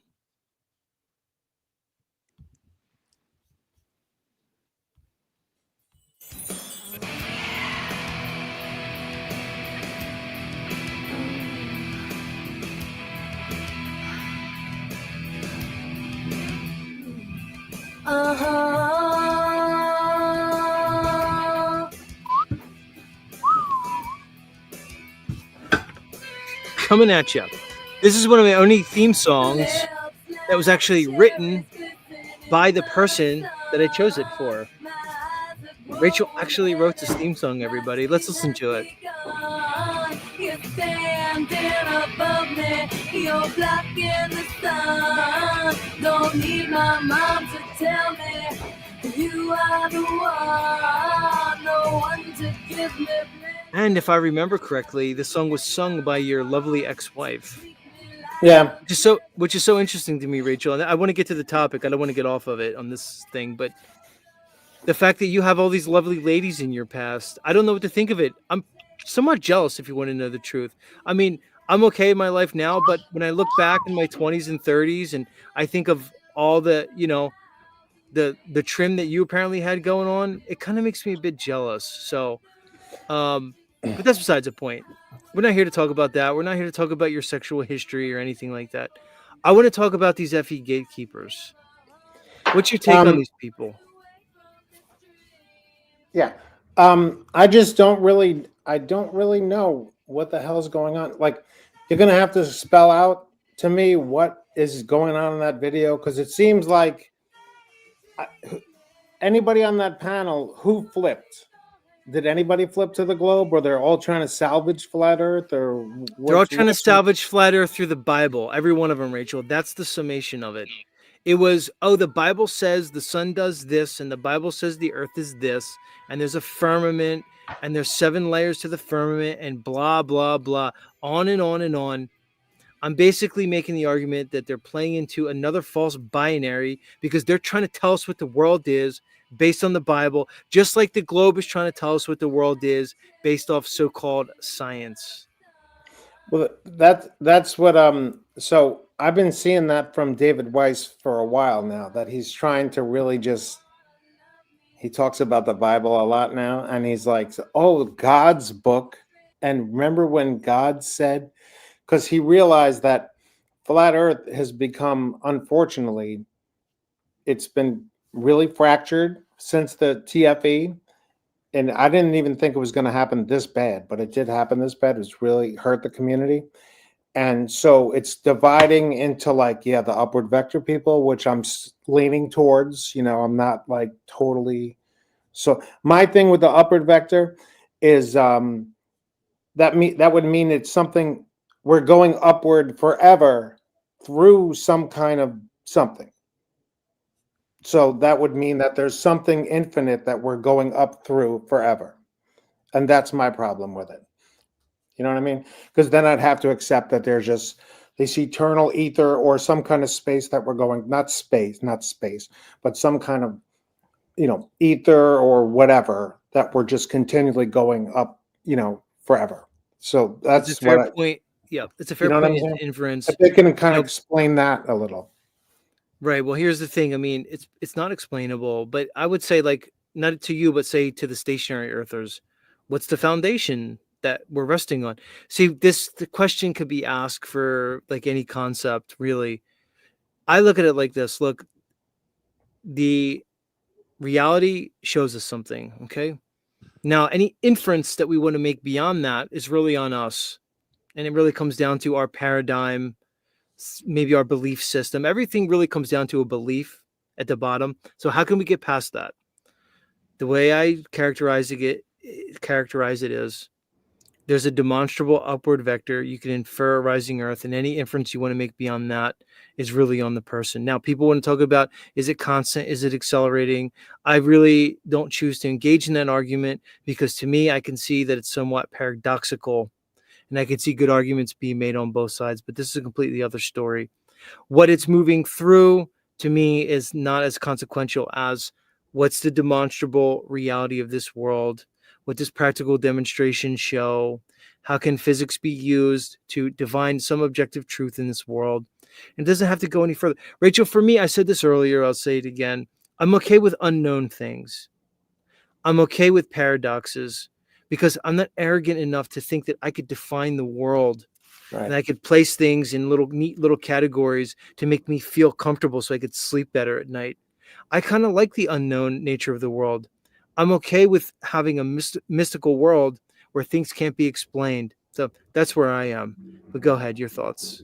Yeah, I agree. Like sticking to any kind of model is it's limiting you already. Like right from the start, you're like, oh, so they're just like Jaren's trying to say, not like trying to talk about Jaren, but trying to think, oh well, that wrecks this model, so it's got to be a globe. But every map is Masonic, and every map, like you just said before, it's a show. It's a story. They're presenting you with a story. We don't know how you really going to make a map. How you really going to map. You have to get really above stuff, which I know they're not getting above the earth to see the earth, right? So there's no real way to make a map. You could like, they say, they used to like sail along the coastline and take coordinates or whatever. And I don't know, etch a sketch, like whatever the fuck they're doing. But how are you gonna really accurately make a map? And it just so happens that like maps are Masonic, and everything that's presented to us on a public level that's like viral is going to have some gas behind it, and that gas is going to be from the manipulators. And I see with that panel with Dave Weiss and everybody, it's just Weiss has to keep pushing his app, of course, but I just maybe I'm just this basic, but I'm like, how are these fucking people making money? Oh yeah. So if people are like, oh well, you haven't, it's not your business how. I'm like, well, Dave Weiss said he had a Wall Street gig and he quit and to promote flat Earth. I mean, that sounds crazy. I just, yeah, it's like Shill City up there. But I think when Dave Weiss, when he's really pushing the Bible and saying like, oh, God's book and what did God say and stuff, this sounds really fucked up. Okay, but they're going for the lowest denominator in flat Earth, and that's Bible people. I would agree with you, Rachel. I would agree exactly with what you're They're saying. fighting over the scraps of what's left of flat Earth. Right, because it really is low-hanging fruit. Okay, listen, everybody in the back, please hold. I want to try to get to you when you leave. It hurts my feelings a little bit. Let's set up Big Tech. Welcome to Z Show, Big Tech. Yo, hey, thanks for letting me in. What's up, Z Show? Hey guys. Nothing much. Let me bump your mic up a little bit because you're a little soft. You're a little low. Check. Let me know when it's good. Thanks. Well, I'm bringing you up on my end. I don't know if there's anything you can do on your end. Yeah, you sound good on my end. All right. Well, you sound good. Yeah, you're a little, guys. Is he a little low? Audience, let me know. But yeah, not just saying you're a little soft. I bumped you up all the way on my end. See if there's anything I can do on my end. Well, yeah, my volume's all the way up. Well, hey, what's up? Hey, I don't know enough about you guys to weigh in. I am a Glober. I'm not here to be a jerk to you, but I'm a Glober. Okay, just so like full disclosure. Yeah, right on. So talk to us, Glober. But I am anti Bible earther and I'm specifically anti Whitsitt and Jaron. I hate. Okay, those guys. so can we agree on some things here? Wait. Well, Jaron's a Gloomy though, so you can't be against Jaron. No, he's not allowed back in. He doesn't. They're not letting Jaron back in. Look, this guy's here as a representative of all Globies. Jaron, they're not see, Jaron, this is what happens when you're a traitor, because they see that you're a traitor and nobody wants you amongst their ranks. You're now destined to roam the nether regions of the cosmology. Nobody wants you, Jaron. Exactly. Okay, so you're Globey. Good on you, whatever. We're not just you for no reason. What is it do you have against, let's say, these biblical flat earthers and Whitsitt and Jaron? Go ahead. Floor's yours. We'll give you the floor. Well, I mean, primarily to me, the Bible is just like an ancient world psyop created by, priest magicians or whatever to control everybody's mind. It's just bullshit. I don't take the Bible as a real story anyway, beginning to end. So then trying to build a cosmology off of that is like doubly goofy to me. Floor's open. Anybody want to comment? Actually, I kind of don't disagree with him in that sense. All right. I mean, look, we can take certain stories, whether they're more, I don't know, allegorical as opposed to actual. I don't know. There's a lot of ways the Bible could be interpreted. Now, can we look? Who's that? Who's whistling? Was that you, Patriot Gaines? Yeah, that was me. I'm sorry, Z-Man. Hold on. So what? You're getting like turned on by Rachel and stuff? We're having a serious conversation. I know she's a lovely lady. She writes music and everything. Z-Man, that's why I'm quiet, because pretty faces make me nervous, and if I start talking, I'm going to be stuttering, and it's not going to be good for the show. So that's why I'm in my corner. Well, go ahead. Hey, talk to Rachel. Hold on. Sexualizing Rachel. Sure. Okay. I'm going to play Rachel's music. Rachel wrote the song, by the way.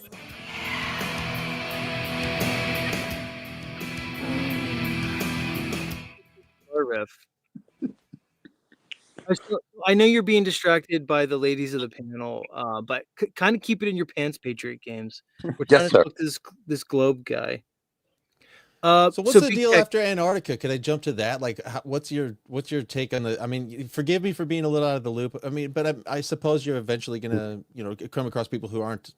I represent that crowd who's not up to speed. So, like, where are you guys at after the trip? Was it a fake trip, or they didn't see the sun, or they didn't? It doesn't matter. Or like, where do you guys? Everybody's different. Yeah, and I don't expect you to know, like, my content. That'd be crazy. But look, there's some people up here. The guy to my right, this Nachiketa guy, and myself. We knew that we're going to see the 24-hour sun. So there's a segment of people who ascribe to a flat Earth cosmology, or let's say, I don't know, a geocentric flat Earth cosmology, that really understood that there's a 24-hour sun, didn't have a problem with it, okay, at all, and basically knew what the outcome was going to be. We didn't like put all our cards on some weird model that was created and propped up for people to make financial gains off of. Okay, so that's where we are now. You know, we can talk about the whys and things like that, but the reality is the 24-hour sun was known by people who ascribe to a flat earth over 120 years ago. It was acknowledged. It's nothing new. There's basically a false binary that was created that was presented as a narrative to say there could only be the globe or this idea of what the flat earth is. Okay. That was propped up as a false binary. And then this observation was presented as mutually exclusive to tip the scales towards the globe. Just know that not all of us played into it. Okay. All right. Well, the question it brings up for me is like, if we go, the arguments I hear for the earth being flat is like, they say it measures flat. And by measures, usually they mean we looked at it and it looks flat, meaning some sort of optical, you know, we see too far over the curve, or we see things too far away, or, you know, I look at the horizon, it looks flat to me, you know, things like that. But then if we look at the sky, that's also a observation. So like, where does the observable proof for flat or not begin and end? I'll just give you my standard trope that I just tell everybody. It's not about it's measured flat. Okay, so yeah, the earth is measured flat. It's navigated flat. It's engineered flat. Okay, all those things. But the reality is the globe and heliocentric model is physically impossible. Okay, based on practical demonstration, things that we know about this physical world, it just can't exist. Now, if you want to say that the flat earth is a claim and we shouldn't prove it, okay. But usually when people say it's measured flat, it's kind of a straw man. So I present an argument is that the world itself physically shows itself to be a level horizontal topographical plane, one in which an ocean is not convexing around a spinning globe that has a tangential velocity of 1,000 miles an hour at the equator. So plain and simple. So that's the argument I take, is that it's just physically impossible for this globe to exist for a number of reasons, a litany of reasons that we can get into, but I've laid out on my channel many, many times. So that's it. To say it's measured flat, okay, that's an argument. I'm not going to make that argument here. It can be made. Usually when people make that argument, they're talking about how we look at the celestial bodies and how they can be used to, you can triangulate them from, or you can triangulate your position by looking at multiple heavenly bodies. So they're basically saying that you need a flat baseline to position yourself on whatever map you want to use. But again, you know, I'm not making that claim. I could defend that claim that you just made regarding, you know, measured flat. I just say it's impossible. Now, I can show you and argue in many ways why this globe and heliocentric model is impossible. But again, is this the right place to do that? I just popped in on your show. I don't know if this is the right venue. I don't want to blow up your spot, but no, I'm curious to like what is this like an open discussion thing? Could I ask like why is it impossible? Well, I brought you up here and we're having a pretty good discussion, so I'm at least enjoying it. Okay, Rachel, cool. I'm gonna mute you, Rachel. I don't know what she's doing. What do you do? What was that? Baked goods? I thought it's a volcano. I thought I was muted. I'm sorry. But did you see Notch? Weed? Wait, what is that? Oh, so it's a volcano. Get that back. Get that back. Wait, you made a baked good with Notch's face on it? Is that what I'm looking at? Notch is a musician too.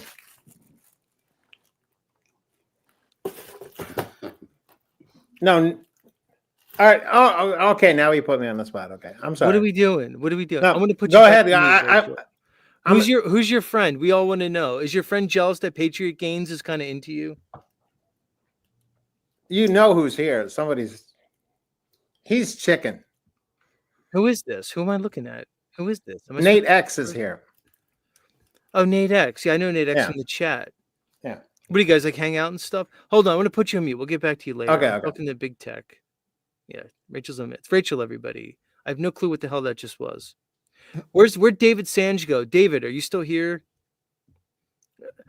Notch, at this point, you know what we need to do? Okay, like I have like an uncle, he's a lawyer, and he was like a lawyer for a long time, but then he became like a partner in his firm. So now like he doesn't like do the thing anymore. He just has people do the thing. I just need people to come up and talk to big tech and make the David Sanch, where did you go? I was going to bring you up to talk to. Are you still there? I want people just to do the thing. Like I need like my people, Notch. I'm at that point. Well, just to get back you on track, David, or Big Tech was asking, like, why is the globe impossible? So, basically that Right, was your gotcha. question, right? Thank you. Yeah. Yeah. The globe is impossible because of physics. All right. So the globe can exist as a theory. You can put math to the theory, but it can't exist in reality because of the physical world. All right. Now we can go from there and you can ask questions. Is this not see, Nacha? It's probably boring for people. It's probably boring for the other side because they're probably used to like me giving my own little theories of what the world is, so then they can burn that down. But I just tell people it's physically impossible, and we can go from there. We can have a conversation. Probably, Rachel, what is going on? There's the bread. Hold on, I gotta mute you. Vapegate Part 2. What I could say to you, Big Tech, is, you're supporting a globe. Okay, you said you're a globie. You're obviously advocating for this model. What proofs can you give me to substantiate this model that you stand by to try to convince me towards your side? Now, wait a minute. You're doing a switcheroo on me. You said that it's physically impossible, but I didn't hear any like reasons. You just said it is. That's sort of just like an assertion. No, I give you a reason. I said physics. Remember that part? Physics. That's not an argument. That's just like a subject of study. That's like a field of mathematics. Because of that, it's impossible. Like, such as what part of physics makes the globe impossible? Because there's certain natural laws that exist in this reality. There's certain demonstrations that we can do that substantiate these natural laws that show that this model of a globe is impossible. Such as what? What demonstrations that we can You want to bring you down each and every demonstration? Or even just one? Notch, I need my representatives here. I'm tired of doing this. And I like you, Big Tech. I mean, I don't dislike you, but just know that I've done this. I'm not trying to be a jerk. Yeah, at all. No, I don't know. I'm not saying you are. I'm not. But my audience knows that like I've done this like for now like thousands of hours at this point. Yeah. So it's like kind of passe for me. That's why I'm like, go ahead, Notch. Why is I get it. I'm totally asking you to like come down to level 1, walk me through it. Step 1. No, well, here's the thing though. Why? Here's the thing, and this isn't anything against you. It's just that it's like so obvious that the only thing keeping people from seeing it is understanding the magnitude of the deception. Most people just can't say, "Oh, how'd so many people lie to me? How's it possible for so many people to lie?" They can't get by that because the reality is the arguments are so simple and it's so obviously impossible that it's almost tiresome to make the arguments at this point. Lach, do you want to give it a shot? I mean, I'll just say a few things. I mean, water doesn't bend, I mean, water is not going to bend around the ball, and all these numbers that they gave us, they don't work out, like, how big the earth is, right? They tell you that the earth is 25,000 miles in circumference, and it works out as 8 inches per mile squared in terms of curvature. And so, I don't know how tall you are. Let's just imagine that you're 6 foot tall. If you're sitting at the edge of the beach, right, and you look out, you should see the horizon at 3 miles, but we see the horizon much further than that. I mean, there's so many things to talk about in terms of what causes, us crazy people to think that the globe cannot possibly exist. And for me, I would like people to come to the very basic point of what commonality we do have, even though, some of us are upward vector and some of us are like, just flat earthers, your typical stationary flat earthers, but we have more in common with each other than we actually have differences. So we need to find a way to work with each other, because at the end of the day, what we agree on is the fact that the globe cannot possibly exist, so I don't know what you want to respond to all that, but like, we didn't get here willy-nilly, All right, listen, I even took notes. What I heard, you said water doesn't bend. Maybe we could go to that one. And then the second one is the one I mentioned, which is like see too far. Yeah. Yeah. Yeah, you So see further than you should. And when I say you can see further than you should is that like they gave you a model, so there is a kind of a they use like scaling and refraction as to explain how everything is, but like we can see hundreds of miles. Infrared cameras and shit like that pick up like islands that are there's like a airplane that's flying that was like thousands of miles away from like Baja that picked up like the coastline of Baja, and that was like several thousand miles away from that airplane that was probably what 6 miles up in the air. So there's a lot. There's a lot, you know.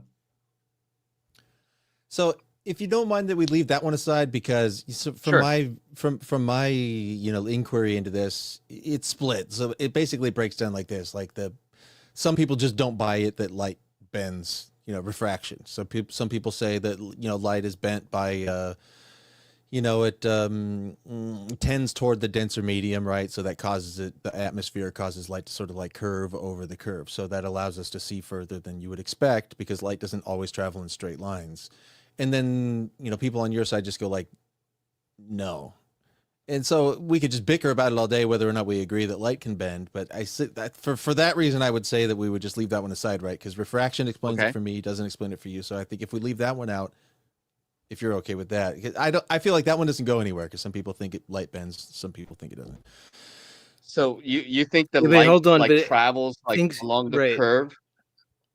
Things have to be proven, though, big tech. So, if the claim is that light bends and can bring up an obstructed object that is out of line of sight due to a geographic obstruction, if people claim that light can bring that into view, it has to be proven. All right. Now, we know that things distort in the distance.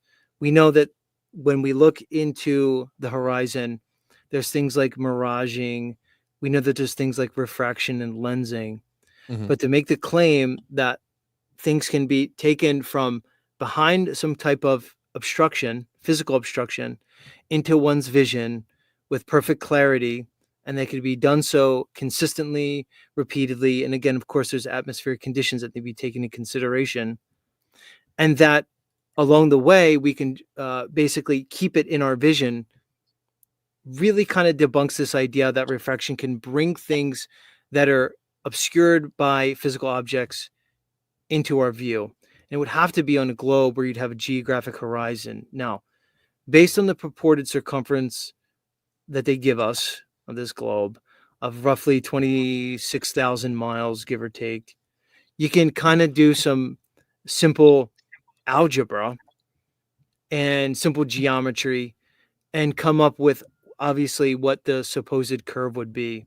Now, you can claim a refraction brings things into view, but the burden would be to prove that, because if we're saying you just see the thing in its line of sight and you're claiming refraction, I believe the burden would be on the person that's making the claim that opposes our senses. Well, all right, here's my answer to that. 2 parts. One, I can demonstrate that atmospheric refraction can bring things into view behind an obstructed horizon. I can demonstrate that on a small scale. And in fact, I linked in this chat that we're in a video of a guy demonstrating it in his backyard using a curved propane tank turned sideways. And he densifies the atmosphere using liquid nitrogen, which is vaporizing into a gas, so it makes the atmosphere more dense. If you wanted to review that, that's just like a small scale. So we can demonstrate the idea, and then the idea is just like if you extrapolate that concept out, then you could maybe, agree. All right, well, if it's possible on a small scale, maybe on a large scale, this is what we're seeing. But number 2, with regard to the burden of proof, I think I could turn that one around on you and go, well, as far as what I see, like when I stand out at the west coast of California looking out over the sunset, it looks like the sun's going in the water. It looks just like that to me. So you'd tell me something else is going on. So then you'd have to prove that something else is happening besides the sun going in the water. And then you'd I think would invoke something like refraction or some sort of optical phenomenon like perspective or something. And then I'd say, well, you'd have to prove to me with an example of something disappearing from the bottom up, like as the sun goes in the water. And I think it would. I know So what that you're would be the getting second at, but hold on. But here's the thing: Mhm. you're basically straw manning any one of us into what we would claim, what we would invoke. Probably each person up here would give you a different answer for that. The reality is, we really don't know what's happening to that sun as it sets into the water. You can make claims, okay? You're probably used to what the standard flat Earth argument is in terms of it's moving away in perspective, all right? But to straw man any of us into some claim and then to refute that straw man's probably not the best argument. I don't think it's a straw So- man. I was just like guessing what you would say. But if you got something else besides that, then by all means, that'd just be like a new take. If I don't know, is that your It'd answer? probably be hard. It'd probably be hard to guess what I would say. It's not too hard to guess what you would say because you just basically refrain what science is. You're just giving us a standard explanation of what we all were taught. See, everybody up here. No, I'm sorry. I don't mean to speak over you. No, go ahead. I'm just saying I'm taking a guess at it. I'm not saying I'm guessing it right. I'm just guessing. You know, I'm just like assuming, Right. making this. I don't mean to straw man. I'm just assuming you would say something like this. But if I'm wrong, I'm wrong. Right. But you're assuming wrongly. But the thing is, we could easily guess the argument you're going to make, and we can probably steel man all of your arguments that you're going to present us. Probably won't be able to do the same on our side, which is okay. Because the reality is, big tech is, I used to think like you. So everything you're going to say, I used to know. Contrary to what many people say who come, and argue this from the Globey perspective, many of us are pretty educated and well acquainted with many of the arguments presented by the so-called scientific community. It's not a matter of ignorance. It's that we disagree with it on from its fundamentals. Yeah. Yeah, but that's why I'm asking, right? Like, I like if you say that you could steel man my side and you're familiar with it, but I'm not familiar with yours. But so that's why I'm asking, like, what do Right. you guys think's going on? Well, my side is that the Earth is a level horizontal topographical plane. I mean, that's my argument. So it's not hard to really conceptualize where I'm coming from. But let me start to let some other people up. I'm going to keep you on. I'm not going to get rid of you, but I got other people in the back. Yeah. Come on, Equal time everybody. to everybody, but you left me with more questions even with what you just said right there. But yeah, Well, it that's doesn't have to be equal. There doesn't have to be equal time to everybody. This isn't like an egalitarian thing. It's fine. I don't see anybody else up yet. Yeah, we got music. Oh boy. Is this one of Get Rachel's ready. songs? Get ready. No, this is Ace of Base. What do you mean Come on, by everybody. level horizontal plane? Hold on. Hold Horizontal just a on. direction? Wait for the music. Stop it. Calm down. My bad. Music break? I saw the sign. Did you see him? Did you see the sign? I saw him. It opened up my eyes.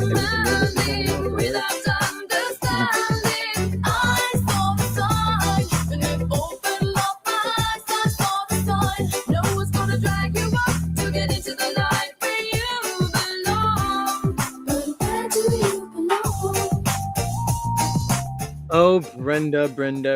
Right on cue. Coming at you. What do you got for us, Brenda?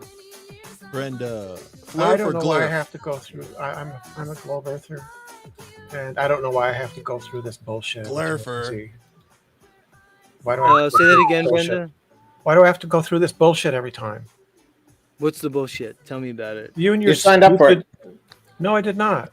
Yes, Glober signed up for it. They abuse. I don't Brenda, go on. No, I signed up for abuse. Is that your claim? No, I'm saying we don't go on Glober. We don't go on Glober podcasts and start just calling them stupid. Yes. and, Yes, you do.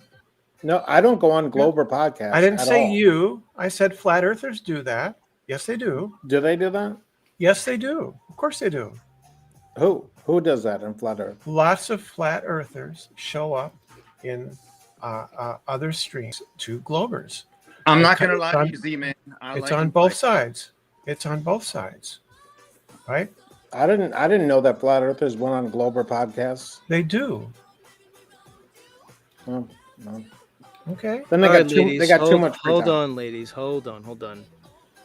Brenda, are you claiming that your song is in some way abusive when every person who's prominently featured on my show, including Nachiketa and Rachel, all have their own theme song? I'm just tired of it. Yeah, but I'm not tired of it. I actually love it. It's my Okay, I favorite guess theme I have song. to just do. I have to do with it what I can, right? So I get. I was just listening to Craig Flat Earth and MC Toon going over the debate that Will Duffy had with Steve Alonso. That was hilarious. That was fun. Right. Great. I'm So I glad you're having a decided. good night, Brenda. I'm glad Yeah. it's So I enjoyable. yeah. So I took a break and came over here, checked some things out. Right. And I hear bullshit like water doesn't bend and we see too far. Right. Things that have been disproved years and years ago, but you still just repeat the same old lies. Why do you keep repeating the lies? Brenda, I don't agree with your categorization of the conversation. Why do you keep I repeating? disagree fundamentally in the way you're Why do you keep categorizing. repeating lies, things that you know to be untrue? Now, Brenda, you're obviously painting this situation as if you understand what I'm thinking and what my motivations are. As you say, I'm lying and I think things are Yes. untrue. Yes, because you know it to be untrue and you repeat it for years. All flat earthers do. I don't We know where to see go too with far. you, Brenda. Brenda, what Yeah, kind of we see argument? too far. You're just saying I'm a liar and not Yes. a liar. Yes, Was yes, a yes, liar. you are. Yes, that's what I'm That's saying. your argument? You just say everybody's a liar? Yes, What's your because point? Why can't we see too far? So when Nachiketa says from an airplane, you can see Baja California from 800 miles away. He's not lying. That's provable. You could do it yeah. yourself. Is that the globe prediction? It doesn't have to do with the globe prediction. Yes, it does. No, it No, falsifies. the point is, Hold no, it on, doesn't. Brenda. Brenda, it falsifies the radius value of this How globe, so? unless you're just going to invoke refraction. And then No. it's not lying. We're just disagreeing on Okay. refraction. So we could talk about that. Show me. But just saying it's a lie. All right, hold Show on. me the proof. Do you Show me the disagree? proof. Hold on. Do you Show me disagree? the proof. I'm asking you a question. What's wrong with you? Calm down. I'm asking you to justify your What claim proof? that seeing some place from a plane falsifies the globe Earth. Prove Right. it. Let me ask you. Let's start at the basics. Do you agree with my claim that Baja California can be seen from 800 miles away from a commercial jet airliner at roughly 35,000 feet in I have elevation? no idea. Okay, It's so not if my- we can't even, okay, It's so your claim, you Right. provide the evidence. look, the evidence is there. Are you going to get What up is and it? plane and do it? I Where believe is the it? evidence. Hold on. Here's the difference, Brenda. I believe the multiple photographs that show Baja California, the Baja Peninsula from 800 miles away. I believe those. You don't. So I don't have to I get up didn't in the say I plane and didn't do it. believe it. You're the one I'm who has to get asking up you- and show. I'm asking you to give the math that demonstrates that this conflicts with the globe model. That's what I'm asking you to do. You already know the math. Why do I need to give it to no, you? it's your claim. I don't have to do No, the your math globe. for Really? you. So I'm claiming. It's your I'm, claim. Hold on. So you're saying I'm claiming a 26,000 mile circumference on a globe? That's my claim? No. Now you're lying, right? Oh, I'm lying again. Yes, I guess because I'm just lying all night tonight. right, because you're deliberately not following the conversation. The claim on the floor is Yes, I am. that you can see the Baja Peninsula from some plane somewhere, right? You've provided no data at all. You just have a claim. Now I'm asking you to justify your claim. Give me the numbers. Give me the measurements. Could I weigh in on this? This is Hold on. I just gave you ready. 800 miles from 35,000 feet elevation. All right. That's the two numbers. That's it. That's not the enough. 22 numbers you need. Where's No, the that is plane? enough. That's Where all is you the need. plane? No, I need more. Where's the plane? 800 miles away. Who cares where the Where- plane is? Right now, show me that is not predicted by the globe. Give me the proof. See, you're making two different arguments. First, you're saying you're questioning whether or not this is an actual observation, and then you're No, saying, "Well, show I'm me the not. numbers." What argument do you want to make? You guys You are want to talking prove? past each other. Hold Yes, on. This is yes, my because show. Calm Z down, is everybody. You incredibly can't all ignorant talk. about science and Hold math. on. You're out of your mind. What is your argument? Are you arguing the validity of the observation, or are you arguing the numbers? What do you want to talk about, Brenda? You're all over the place. This is crazy. Everybody can hear it. Go This is ahead. I'm gaslighting. You're demanding. gaslighting. Yes, he Zakarian. is. I'm Yes, not talking to yes, he you. is. I'm He's talking to gaslighting. You're out Brenda. of your mind. This is crazy. That's gaslight talk. I'm That's Brenda demanding. and I have a relationship that you're not a part I'm of, Big Tep. Do you want to make this a throuple? has This is a nothing. couple. Rachel's This is not already a moved her couple. way in to This make is this a not a couple. throuple. I don't even know what a foursome would be called. This is getting crowded. See, That's all I know. Go ahead, I'm not please. making the argument. You are. You're What's your making the question? argument. Are you questioning the validity of the observation, or do you want to talk about No, the numbers? Where do you want to I'm go? demanding that you give me the math that shows that it conflicts with globe Earth predictions. That's all. Okay. How about I give you the math of what a foursome would be? My audience is telling me it's called a quadruple, by the way. How about that math? We'll talk about Well, you that. can run away. You can run away from the question because you know that this is what It's I called mean. 8 You inches per mile consistently square. lie because right Okay, you now want the you're math? You want running the math? away. You don't Show you want me math. the math. It's called geometry, first of all. You could use Yes, I know math is the geometry. Is Pythagorean math, theorem. You can moron. use a radius of No Pythagorean 3,800 theorems. 3,882 miles. You can use the Pythagorean theorem easily to figure out It what the has drop rate nothing to do with was. this problem. Okay. All right. You're If a you want fool to use who trigonometry, poses on you the can use internet 8 that inches you per know mile and square. you Then you could can't do adjust for the middle elevation. school, high school Then you math. could adjust for the You can't elevation. do middle school At math and you know it. 1.225 by the square root of the observer's height in feet. It's very easy. You can work the Yeah, math out very that's the simply. I've done wrong it math. many times on the show. That's the No, wrong it's math. not. It's I completely know not. exactly You're just where going to that say comes wrong. from. You're going to say I know no. what page it comes from the web page. I know exactly what you're Brenda, we can citing. go on and on You know, and on. We're just not going to well, agree. That's it. you need no. It's not about agreement. It's You're about going to try to you justify how backing Baja up. California You can need be to seen back from up your claim. 800 miles. You're going to try to keep justifying how Baja Peninsula can be seen from 800 miles from 35,000 feet elevation. You're going to try to say that somehow that could You work need on to your show globe. me. I'm telling you, it obliterates. I just told you the That's your math, didn't I? claim. That's just a claim. No, it's not my claim. Yes, The it is. claim It's is the just globe. a The claim. claim is a 25 or 26,000 mile circumference. Show That's me the claim. math. That is the claim. I just said the math. What's wrong with you? That's just nonsense, right? You're not No, showing you're it. just saying it's nonsense. Demonstrate. I don't have to show it. This isn't math class. I'm not going to sit How here and work it far? out. How far should a plane at 35,000 feet be able to see? I just told you 1.225 That's times wrong the math. square root of the That's just elevation, which is wrong math. 35,000 feet. Let me No, it's see. not. That's the math. That's just how math works based on the circumference that you're giving me. That's it. It's just basic geometry. You can type away all you want. It's 1.225 times the square root of the observer's height in feet. It works out. That's the equation, plain and simple. That's how far you should be able to see at 35,000 feet. You got it. Plain and simple. It obliterates the globe. The funny thing is, Brenda, it's the actual observations at elevation that obliterate the globe, because based on a globular mathematics and geometry, as you go in distance on your supposed globe, it's actually a nonlinear growth. It's exponential.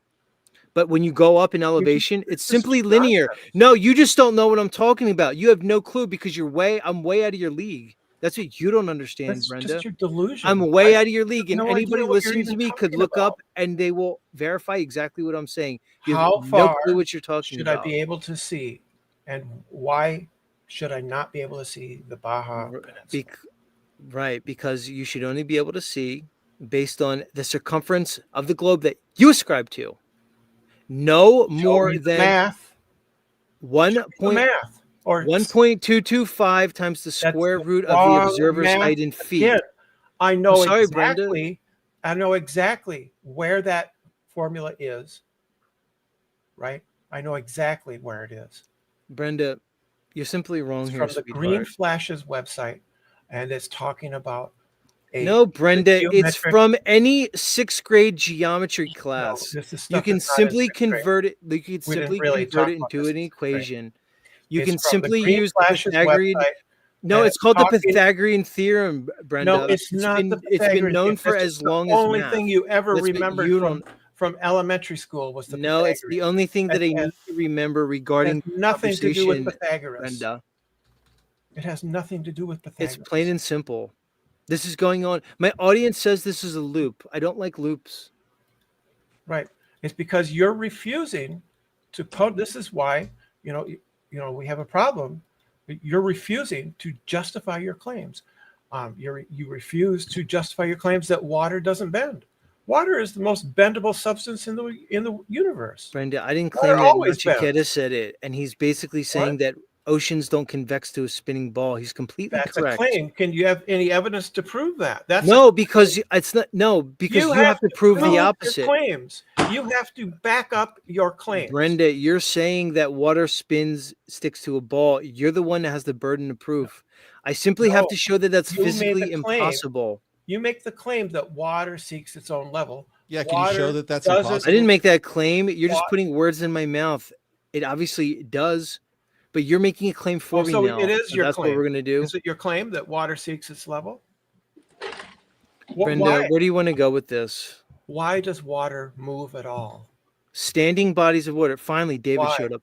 Why David, does I don't know water where you were. I'm to a Help point, him. David, where Help him. Help us, David. where I just need people to come up here and make my arguments for me because I'm tired of making them every night. Well, because you're on. Well, Please go ahead. well, last time I was a little too boring because you kicked me off. So, Brenda, you're just a coincidence theorist, man. Everything to you is just a coincidence. There's never any kind of like collusion or two people working together to ever try to like get one over on people. It's impossible in your mind. People just, it's like, I don't know. You're ridiculous. You can never put like two things together ever in your whole life. Yeah, I'm not talking about your conspiracy theories. I'm talking about science and the fact that why does water change its shape at all? What happens? What causes water to move? Brenda, I was speaking about our previous conversation. I don't know if you remember it. Also, remember the conversation you had with Z about all the presidents being related, and you were just like, "Oh, it's a coincidence." Yeah. So everything's a fucking coincidence. It's a joke. So we're not discussing that. This is off topic. You come here and talk conspiracy theory nonsense, right? I'm talking about. No, I'm why speaking does about how you water- can't put two things together ever. Why does water move? Why does water move? Water or anything else in the universe only moves when there is a net force applied to it. That's it. Right. Good Right, job. Called inertia, Brenda. That's not what inertia is. That's not what inertia is. You have For no something idea. to move, for These are- something to move, it has to have inertia, right? No. Well, These are inertia is the elementary resistance. school. These are Look, elementary school. Look, inertia is the questions, resistance to and motion, you but don't that doesn't know. make them You wrong, don't- Brenda. Okay, Yeah, so it Brenda, what? does, because it's not what makes things move. Brenda, everything needs For- a look. Everything Forces needs make a things force move, yes. to You know change. that what I'm saying, Brenda. What's your point, Brenda? So when you say why that does force is water- needed to if you move say things. that water seeks its level, I'm asking you why? Why would it seek its level? Because Why? it's liquid. No. It's got nothing else to do but just kind of. No. Where's that level? It seeks its level because there's a force acting on it. Right. Is So it you're the just going to for- beg the question of gravity? Is that what you're going to do, Brenda? You're just going to say the force is gravity You because don't you know say what so? beg the question means, Z. Yes, I do. No, you don't. You Apparently, don't know what you it don't. This chick I Brenda do knows know what it everything. means. Begging the question when your conclusion is in one of your premises. You didn't know that till just now. I was busy That's why- muting that's somebody why who was there's being loud. that Brenda. stunned look in your face. Right, except I was just muting somebody. Of course. Brenda, you're just going to sit up Always here and there. talk gravity. Like, that's it. Yeah, gravity Okay, is an so you observed and I could phenomenon. agree that there's a force, Right. involved. I There's love a that we can force agree on acting that. on water. That gives us a commonality. Thank you. But just because you reify and beg the question of gravity You doesn't don't make know it what the true. word It's reify means. unsubstantiated. You could just keep saying it over and over again. You It's don't know it because you unsubstantiated. misuse it. You can't prove it. No, I don't, Brenda. What You does just reify simply mean? use it constantly. What does reify? Reify, it's when you give abstract concepts objective properties, and that's what you do. You give an abstract concept like gravity. So when I just defined reified, when you said I couldn't because do it, you're now wrong, you're going to talk over because me you don't know jack Oh, shit. really? You- So I just you know, literally a gave seventh you. grader I just is smarter than you. literally. Reify means Brenda, like I just mistaking the map for the territory. really. I just literally Yes. gave you. I just literally gave you the dictionary definition of reify without having to Google it, Brenda. Without having to Google it, I gave you the definition of reify. You didn't like that I did that to you, so now you're going to be Didn't do anything to disingenuous. me. Go ahead, sweetheart. Now you're embarrassing yourself. And then level simply means conforming to the curved portions of the earth. So water. Yeah, because in a level that carpenters use, it's a so noun. fucking It's a curved. noun, not an adjective. That's a noun. A level that carpenters use actually has a curved piece of glass. That's why the bubble goes to the top. Yeah, but it's Right, the that's why. water's not conforming to the curve of the level. The bubble does. Actually, it literally is. Yeah, the bubble floats. Brenda, to the just top of the because curve. you and pseudoscience want to redefine words doesn't mean I have to You buy don't know into what them. Got pseudoscience it? is. You don't even know what pseudoscience is. So this is your whole argument tonight? Is that I don't know words? You're just going to repeat. This is what you're going to do? John Over and over and over again. Repeat quantum erasers nonsense. I have to have about another beer. pseudoscience. Please. Pseudoscience is unfalsified. Brenda, my audience says you're look. I have harm. Is there any? Your audience says my audience says that you're basically derailing my show. That's what they're telling me. True. All right. Audience Hold W. on. Let me talk to my audience. Harmon says you're derailing. Harmon, if you come up, I'll get rid of some people because right now I got too many people. I have 10 people between here and backstage. Harmon, if you say you're going to come up, I'll get rid of some people and let you come up. We're waiting on you, Harmon. Will you accept the invitation to the panel? Come on, Harmon. The show's on hold until you answer. I don't know if you're driving home from that casino of yours as you're trying to, I don't know, get some of those lovely ladies. I don't know what you're doing. But now the show's on Harmon hold for Harmon. Flat gang? I don't know. I'll let Harmon speak. Look, Billy Corgan's here, everybody. Lead singer of Smashing Pumpkins. Billy Corgan says they're saying they don't see large bodies of water curve anywhere, so that means to them that water can't curve. Is that true? He says he's not going to. He said, I have not gone up one show since I was kicked off. Not today, sir. Brenda, do you still take the stance that the Earth doesn't have a hump? Yeah, the Earth has no humps outside of mountains and valleys. Is that what you mean? Yeah, there's no hump on the globe Earth. And why can't we see forever over oceans, Brenda? Because the Earth gets in the way. So there's a hump. That's not a hump. That's Does a just the beach Earth ball have a getting in the hump? way. I remember you having this ridiculous good debate with Jaron. He had a good. He asked you a good question. I don't know that guy's name. Big Tech. Big Tech asked you a good question. I didn't hear it. What did you say, Big Tech? Does a beach ball have a hump? If you were looking from the bottom right of it, trying to see the top left of it, yeah, it would. Does a beach ball have a bottom?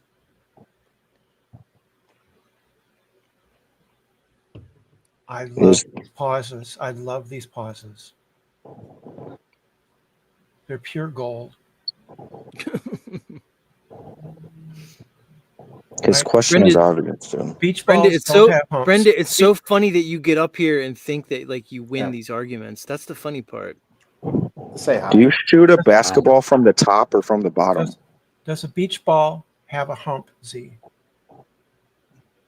Does it have a I hump? know the argument you're making, Brenda. Right. You're basically saying there's no hump, it's a drop.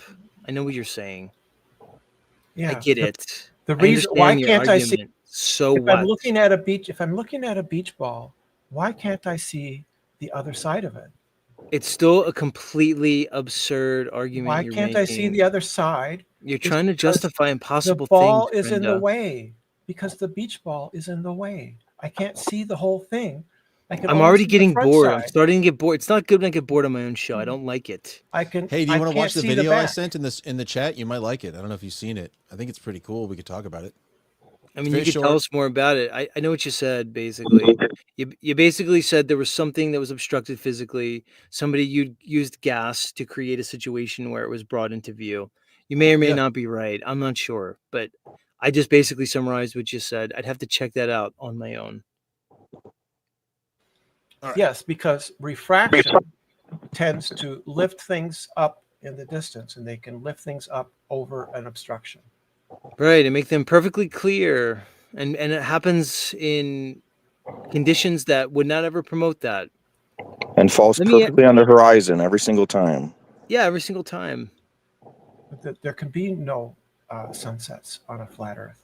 It's not And doesn't possible. flip, it doesn't twist around, it doesn't invert. Sunsets. Oh, so again, you're gonna straw man flat Earth. No, sunsets refute flat Earth. All Every right, single I'm one. bored Wait with a the minute. globies. I'm It's bored perfect. with the globies. You could sit in the back if you want. I might bring you up, but you're just boring me now. I don't want to get rid of my listeners because, reasons. Yeah, sorry for coming in randomly and talking about a different topic.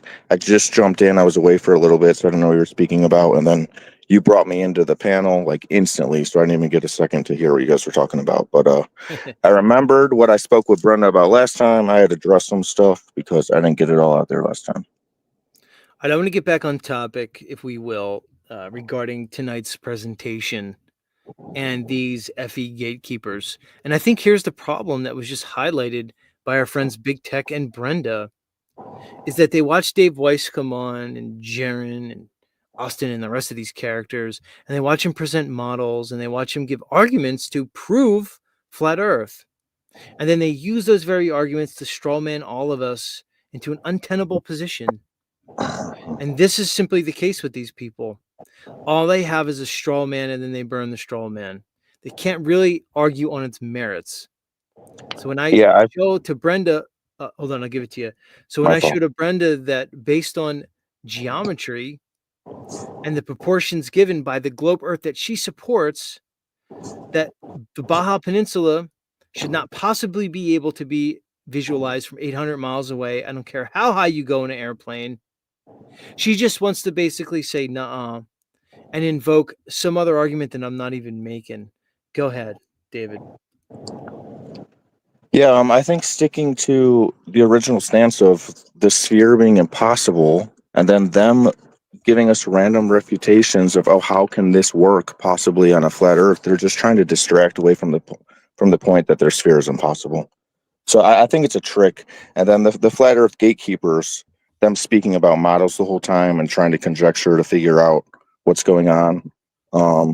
I think that's possibly due to just having so many conversations about the topic with so many people that they're always telling you, how's this work, how's this work, that eventually you just, I don't know, like it becomes secondhand nature for you to try to explain things even when people don't even ask it anymore. It's like a trick that the Globers play, and they just have us like psychologically doing that. Maybe even we're unaware, who knows. Yeah, it's a weird thing. Aaron, welcome back to the show. Good to see you. What do you got for us? I just saw you were up, and I figured I'd join. It's been a long time, so good to see you. What? Hold on, your mic. Hold on, Aaron. Your mic is extremely low. I'm bumping you up, and there's an echo. Is that better? Yeah, except the echo. I shouldn't have an echo. Either you have the YouTube on, or you're not in your headphones. I'm in my headphones and on my mic, so I don't know. Yeah, mute the YouTube side. It's I'm gonna already put you. muted. Hold on, I'm gonna mute you. Hold on, work on it. If you listen back, you'll know what I'm talking about. Somewhere in time, welcome to the show. Well, hey, how are you doing? Howdy. How's it going tonight? Well, I'm sitting here with a couple things that I have that that I wanted to say, if the whole flat Earth thing wasn't an issue, September 26, 2024, Netanyahu stood on the floor in New York at the UN and said this flat Earth thing could become a problem or is an issue or could be dangerous, in such words. So that was said on the floor at the UN. And I was just wondering, when was this excursion thing done to be put out? That's funny you say that. I do remember the Netanyahu thing, but I don't remember. Does anybody up here recall this reference? No, that's news All to right, me. September That's really interesting. I'm September gonna go back 26th. and Yeah. yeah, Yeah, 2024 Notch. at Yeah, the we should UN. check this. Yeah. Yeah, I heard this too. Okay. It rings a bell in my mind. So I do believe this happened. So this thing, this bringing final that into experiment, yeah, this took place a Mhm. few months after that. It took place in mid-December Mhm. 2024. So like 3 months ago to whatever it is, 2 months ago. There you go. So that's just one thing that comes to my mind. The second is I bought a book that is the third issue, but it was done in 1870s, and this one is 1881, but it's the third edition, but it's just, it's beat up as heck. But it is a globe geography, and it's from Warren's, let me look at it, Warren's Brief Course Geography. And it's got some really interesting things in there as it speaks about, and it's to teach how to make maps. And it talks about the air balloons, the hot air balloons, the Zeppelins. And it talks about this is how you course your maps. And then it gets into all of it. And then it gets into talking about longitude and all this. And this one page just here that I was on, as it was going through it, it says, as you go up north and as it all meets, basically that from there, I wish I could find the page real quick because I don't want to make it confusing. I'm going to carry on. It's just a big book. And it basically in here, it says the maps as they do them, they're put out. And in this thing, there's also connection to the observatory, Old World. It's an observatory in California. I don't know if you've ever looked into it, but if you saw the pictures of it, they've got the stars all mapped up, and they've got these kind of trajectory machines that I believe they're just so intricate. And if you were to pull that up and be able to look at it, it's so intricate. You get what I mean? So that's the observatory in California. And then I'm going to get more into this book, and it's great. It's fascinating. You can see where they're trying to stretch everything around a globe type of teaching in this book. And it comes from 1870. So that's all I was just kind of adding. I'm really enjoying your discussion. Yeah, much love. I appreciate what you're saying. As far as the Zeppelins used for map making, I've heard this before. It kind of goes back to what Rachel said earlier in the show, is like they tell us like they had these like these ships and these vessels, and they were going along the coastlines and mapping things out. And I'm not buying the story. They have us with this idea that technology is like a new thing, and we kind of crawled Right. out of the dark ages into this Renaissance period of enlightenment, where basically we had Well, the the humanistic drawings that are in movement. this book, the drawings that are in this book, see, are showing they're like trying to paint it as frontiers, but in the background are literally like these types of things that we talk about that we know that existed, that were able to move off of circulating the water and using the ether and creating light and that type of thing. Like it's in the book, but they're doing the whole reach around trying to teach it. And then the population's also listed in here. And with the population size, with what the cities are, it's just, no, you get what I mean? So I'm really glad I got a hold of it. It cost me a little penny, but it's worth it. And I've got another one coming from 1561. And that's more on alphabet and etymology and going into English. So that one's going to be very interesting. So just thought I'd share that. That's cool stuff. I appreciate the info. Let's go back to Aaron here and see how his mic is. How's that? Is that any better? Let me try. Testing 1, 2. Check Yeah, one. better. Check. Much Okay. better on all counts. You're good to go now. How's Thanks it for going? having me up. It's good to Talk see to you us. guys. It's been a while. I didn't I didn't subscribe to flat Earth until I kind of learned about it. I mean, I came in obviously. This is kind of the conversation, right?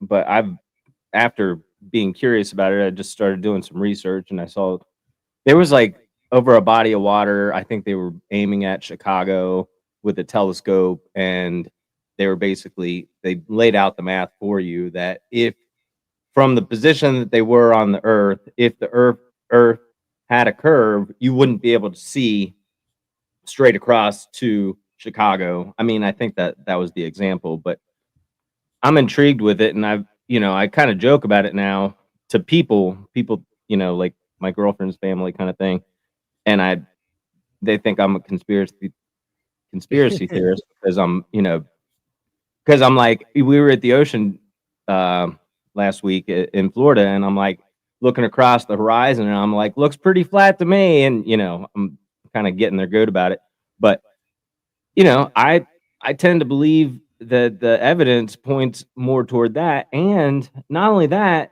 because we've been lied to about every damn thing growing up, you can't even believe anything that we've learned. There's nothing that you can. I mean, anything that's on TV is a lie. It's all a show. They want you to believe what you're shown, and that's it. So the whole school system is to teach you what they want you to know. So that's why I'm starting to believe more so this because it's outside the mainstream and it makes sense to me these days. I mean, Here's the at way I least look. what I Here's another way I look at it, man. It's like this, okay?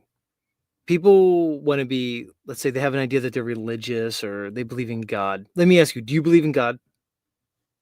absolutely. Right. I mean, I don't know exactly what that is, but I do believe in, something that Right. puts life into me, that allows me to animate this body, you know. Right. I believe God is the human imagination. That's outlandish too, but I've experienced that. So my question is, what makes more sense? That God created this infinite universe with ever-expanding galaxies, and he's a distant God, and he set the reality in motion billions of years ago, and we evolved over billions of what makes more sense? That or that there's simply a God, a consciousness, a spirit, that this reality is more metaphysical than physical, and we exist with spirits and souls, and we just live in a realm that's mystical and spiritual, you see? Because in the story they're presenting, there's no room for that. There's no room for God, which means there's no morals, there's no values, there's no principles. It's completely opposed to that. So I'm to the point now where I'll say to people, like, there's really no way you could actually have a concept of God or the spiritual and believe in the story that they're presenting you. They don't go together. They don't jive. And the fact that they have almost the whole world believing that they do is one of the issues, because these people are actually choosing a religion. They're choosing the modern religion, and they're actually turning their backs on anything spiritual. Go ahead. Well, that's exactly right. I mean, the fact that they've taken God out of everything and they've tried to present it, and they're working on, you know, transgender, transhumanism. I mean, that's the direction that they're trying to push people in because it is ungodly. It's completely ungodly, and that's kind of the mainstream and where people are trying to go. So I can't agree with it. I don't agree with it. I think it's unnatural. I do believe that God is consciousness, and that this world is a. Oh, so you're trans? Is that what you're saying, Rachel? I believe that Hold on. Hold on. consciousness. I don't want to cut you off, but I think Rachel wants to go ahead, Rachel. Yeah. Floor's yours.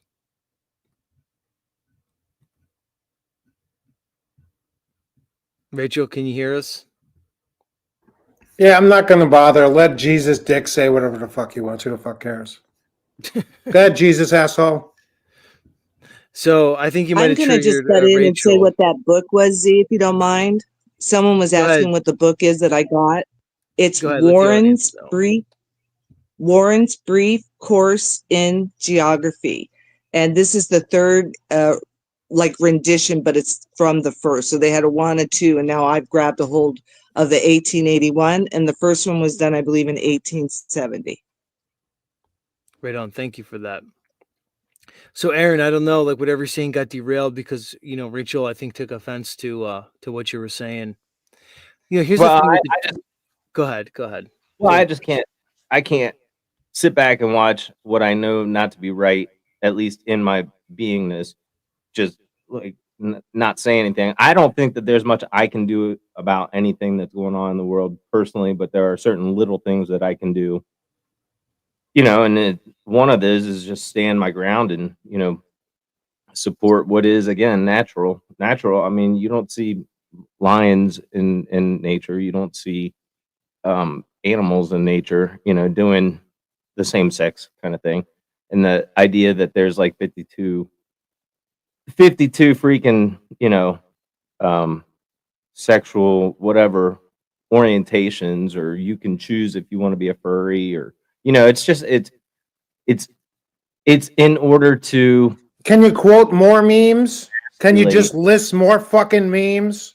Can you just do that Are for you me? trans? Is that what's Can going you on? Is that can why you your voice is like can that? you just parrot more bullshit? Well, typically people have psychological issues that lead them to the situation of wanting to be gay or trans. That's typical.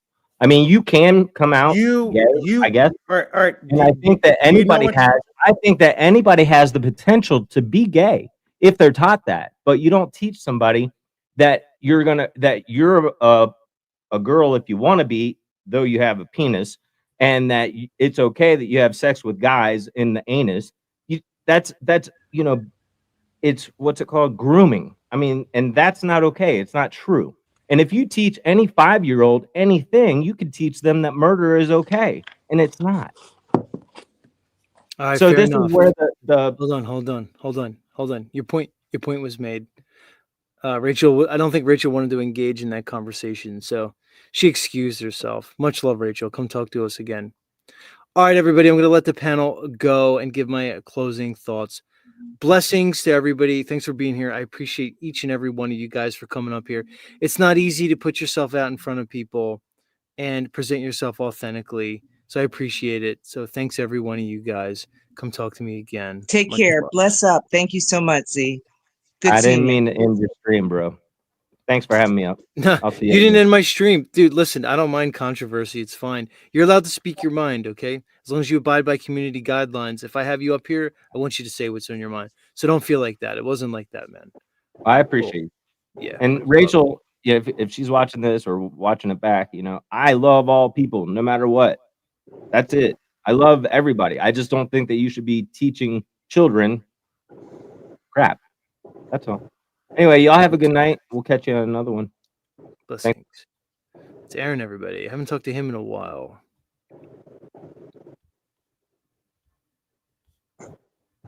Awesome show, Z. See you next time. All right, David, much love. Come talk to me again. Peace. That's David, everybody. Good stuff. Look, I think I said it all. To get back to these gatekeepers, part of me just wants to ignore them. But I don't know how I could sit there and watch them make all the points that I made. It's not just me. Obviously, Nachiketa was making them. Q and Fee, Jake, Bro Sanchez. I can go on and on. I'm not going to claim exclusivity regarding this. But I'm not going to sit there and let them make all my points for me as they exclude me from the conversation and not say something about it. My longtime listeners know exactly what I'm talking about. You shills sat there for weeks and months and you defended Jaren when his actions were beyond defensible. You came against me, you smeared me, you besmirched me. You did the same thing to Nachiketa. And now you're going to sit there shamelessly with a gall that I've never seen and present yourselves like you're doing, and you expect me to say nothing? Go ahead, keep spinning your narrative, keep circling your wagons, keep promoting each other. I'm just going to come in here and do my show and do what I do. Truth rings. People know what the real deal is. You guys are played out. You're old. You're nonsensical. And as somebody said tonight, you appeal to the lowest common denominator. You just simply make an emotional appeal to people's beliefs regarding their religious ideals. Your whole argument's devoid of logic. Weiss, you're completely off the map. You're off the AE map that you're pushing in everybody's face. It's completely disgusting what all of you are doing. You're making us all look bad. Frankly, I don't want to be in any category that you guys are in. It's insane. All right, guys, talk to me again. We'll be back again. Take care of yourselves. Peace.